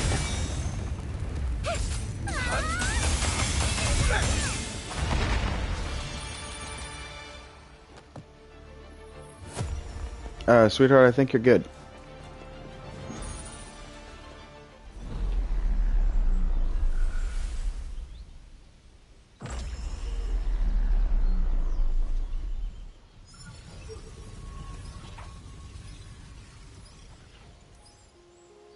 Oh, I went the wrong way anyway.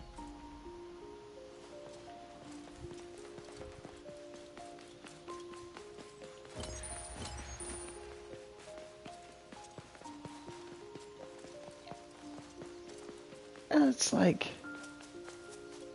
you don't have to keep up either. I certainly am not taking the position where I resent new gamers.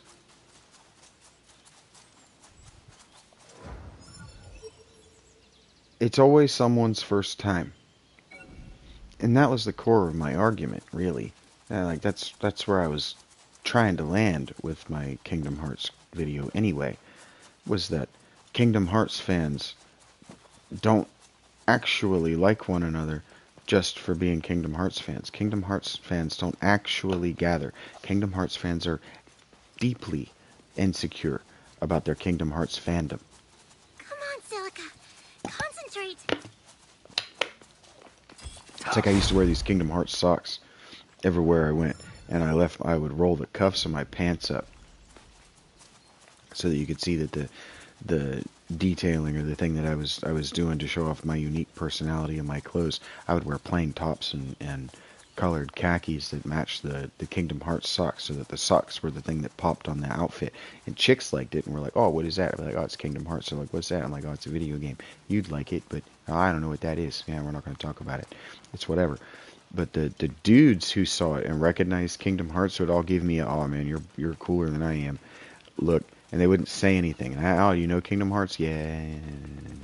You know, or like I saw this dude wearing a Kingdom Hearts jacket, sweaty nerd, and I come over to him and I go, "Hey dude, cool jacket," show him my socks, and he just looks at me. Doesn't say anything. This is what Kingdom Hearts fans are actually like.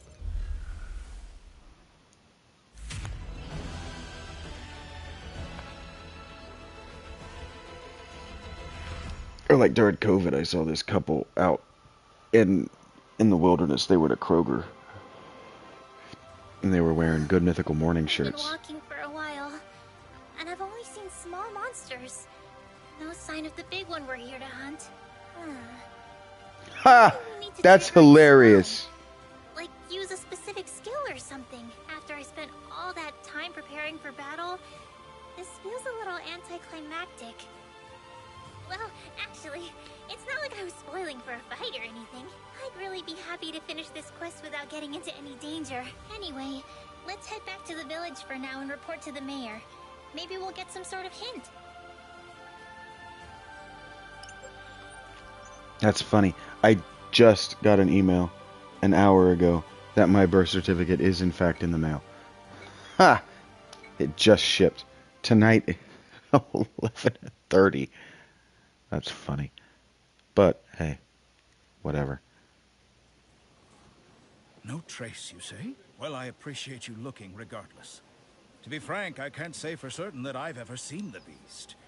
At any rate, I'm grateful that the danger has passed for now. Here's something for your trouble. Heard. Wait! How did we clear the quest? Did we even fulfill the objective? Why, of course. You did what was asked of you. It was always a possibility that the survey wouldn't turn up anything. Sometimes the quarry moves on to other locations, or the witness mistakes a common animal for a monster. But to be safe, I've ordered the villagers not to enter the mountains while we wait and see what happens. I see. Thank you again for your help with this. What do you think? Are you okay with that result?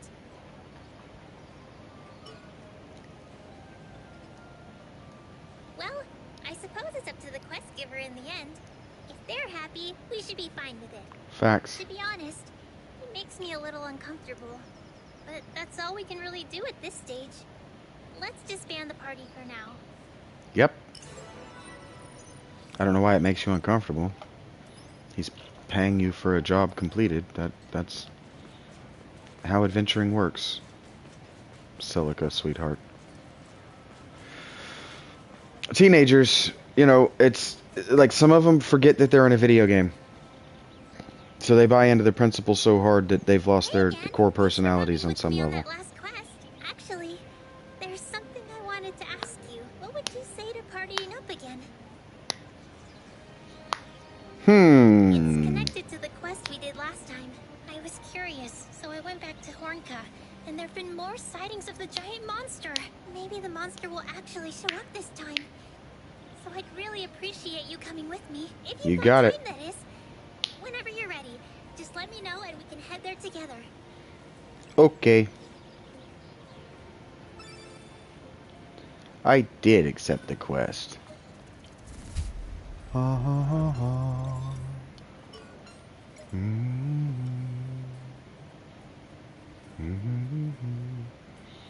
This is a damn side quest.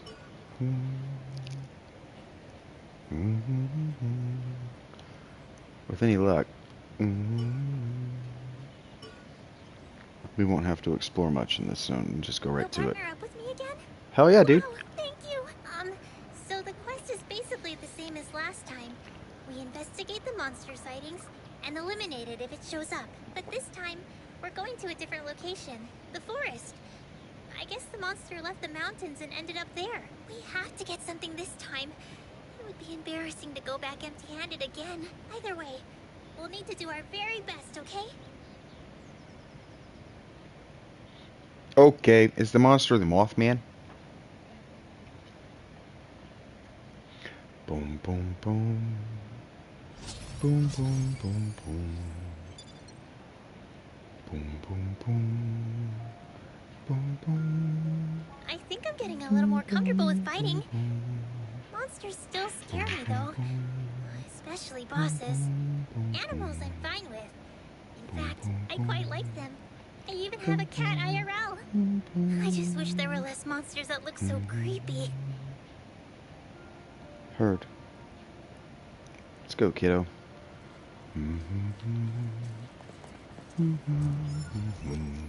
Yep.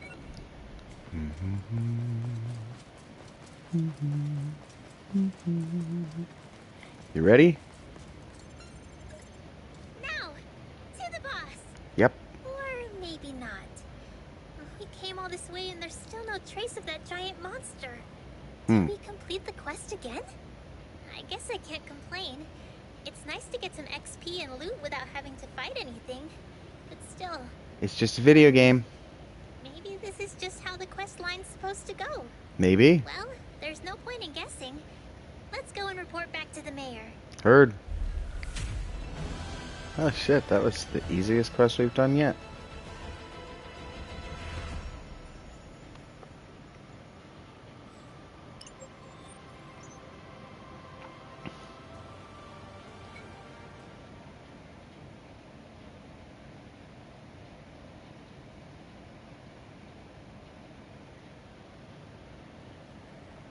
I see. Once again, there was neither hide nor hair of the monster. Some boys from the village had said they saw it, but perhaps they made some kind of mistake. If so, I'm dreadfully sorry that we sent you out there on a wild goose chase. It's okay. No news is good news, I guess. But I feel bad accepting another reward. Now, don't you worry. We'd be in real trouble if we didn't have anyone taking on our quests. Thank you. It's just, there's something I wanted to ask you. By any Okay. chance, were the children who saw the monster in the forest the same ones who saw it in the mountains last time? Well, now that you mention it, I believe they were. They go out and play in both places, though that's since been forbidden, of course. I see.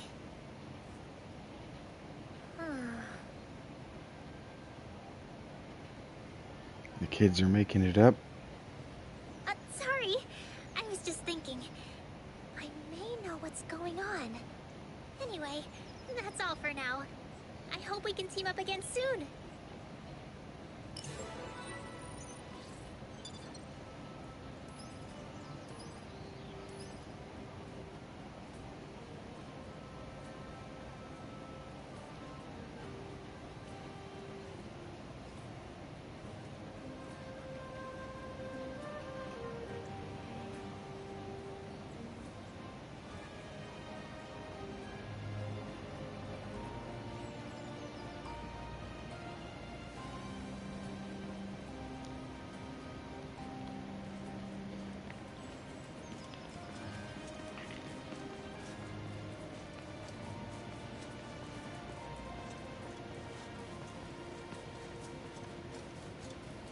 Weird. Oh, I was just looking for you. Do you remember that quest we went on the other day? We surveyed an area after hearing more reports of a giant monster, but there was nothing there. Again, it was a pretty unsatisfying conclusion. So I looked into it, and I made a breakthrough. If Yeah? you've got time, would you mind coming with me? We might be able to finish this quest once and for all. If you're interested, let me know and I'll give you the full details. Okay. I'll see you there.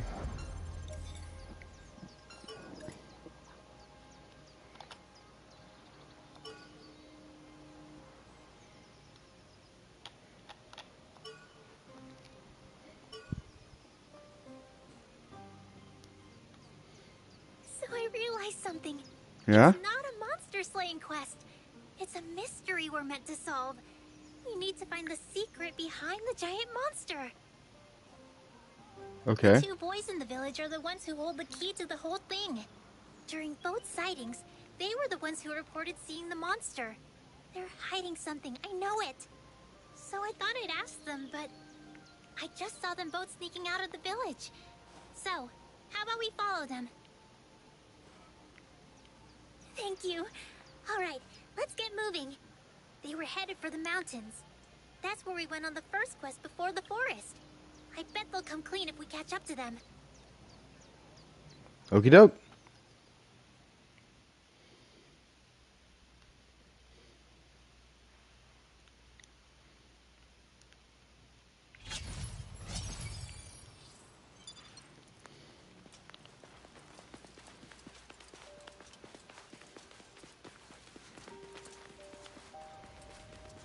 Bing a ding a down. Let's go.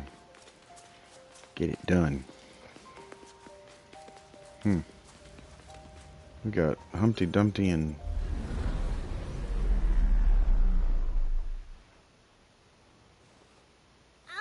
Excuse me?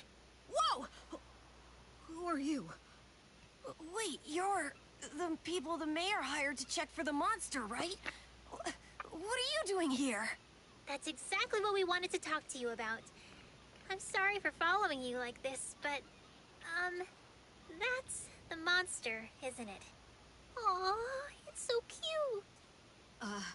Well, you see, it's... Oh, don't worry. I'm not going to scold you or tattle to the mayor. I just want to know what's going on. The safety of the village is our top priority. That's what happened. Well, okay. Guess there's no point in lying.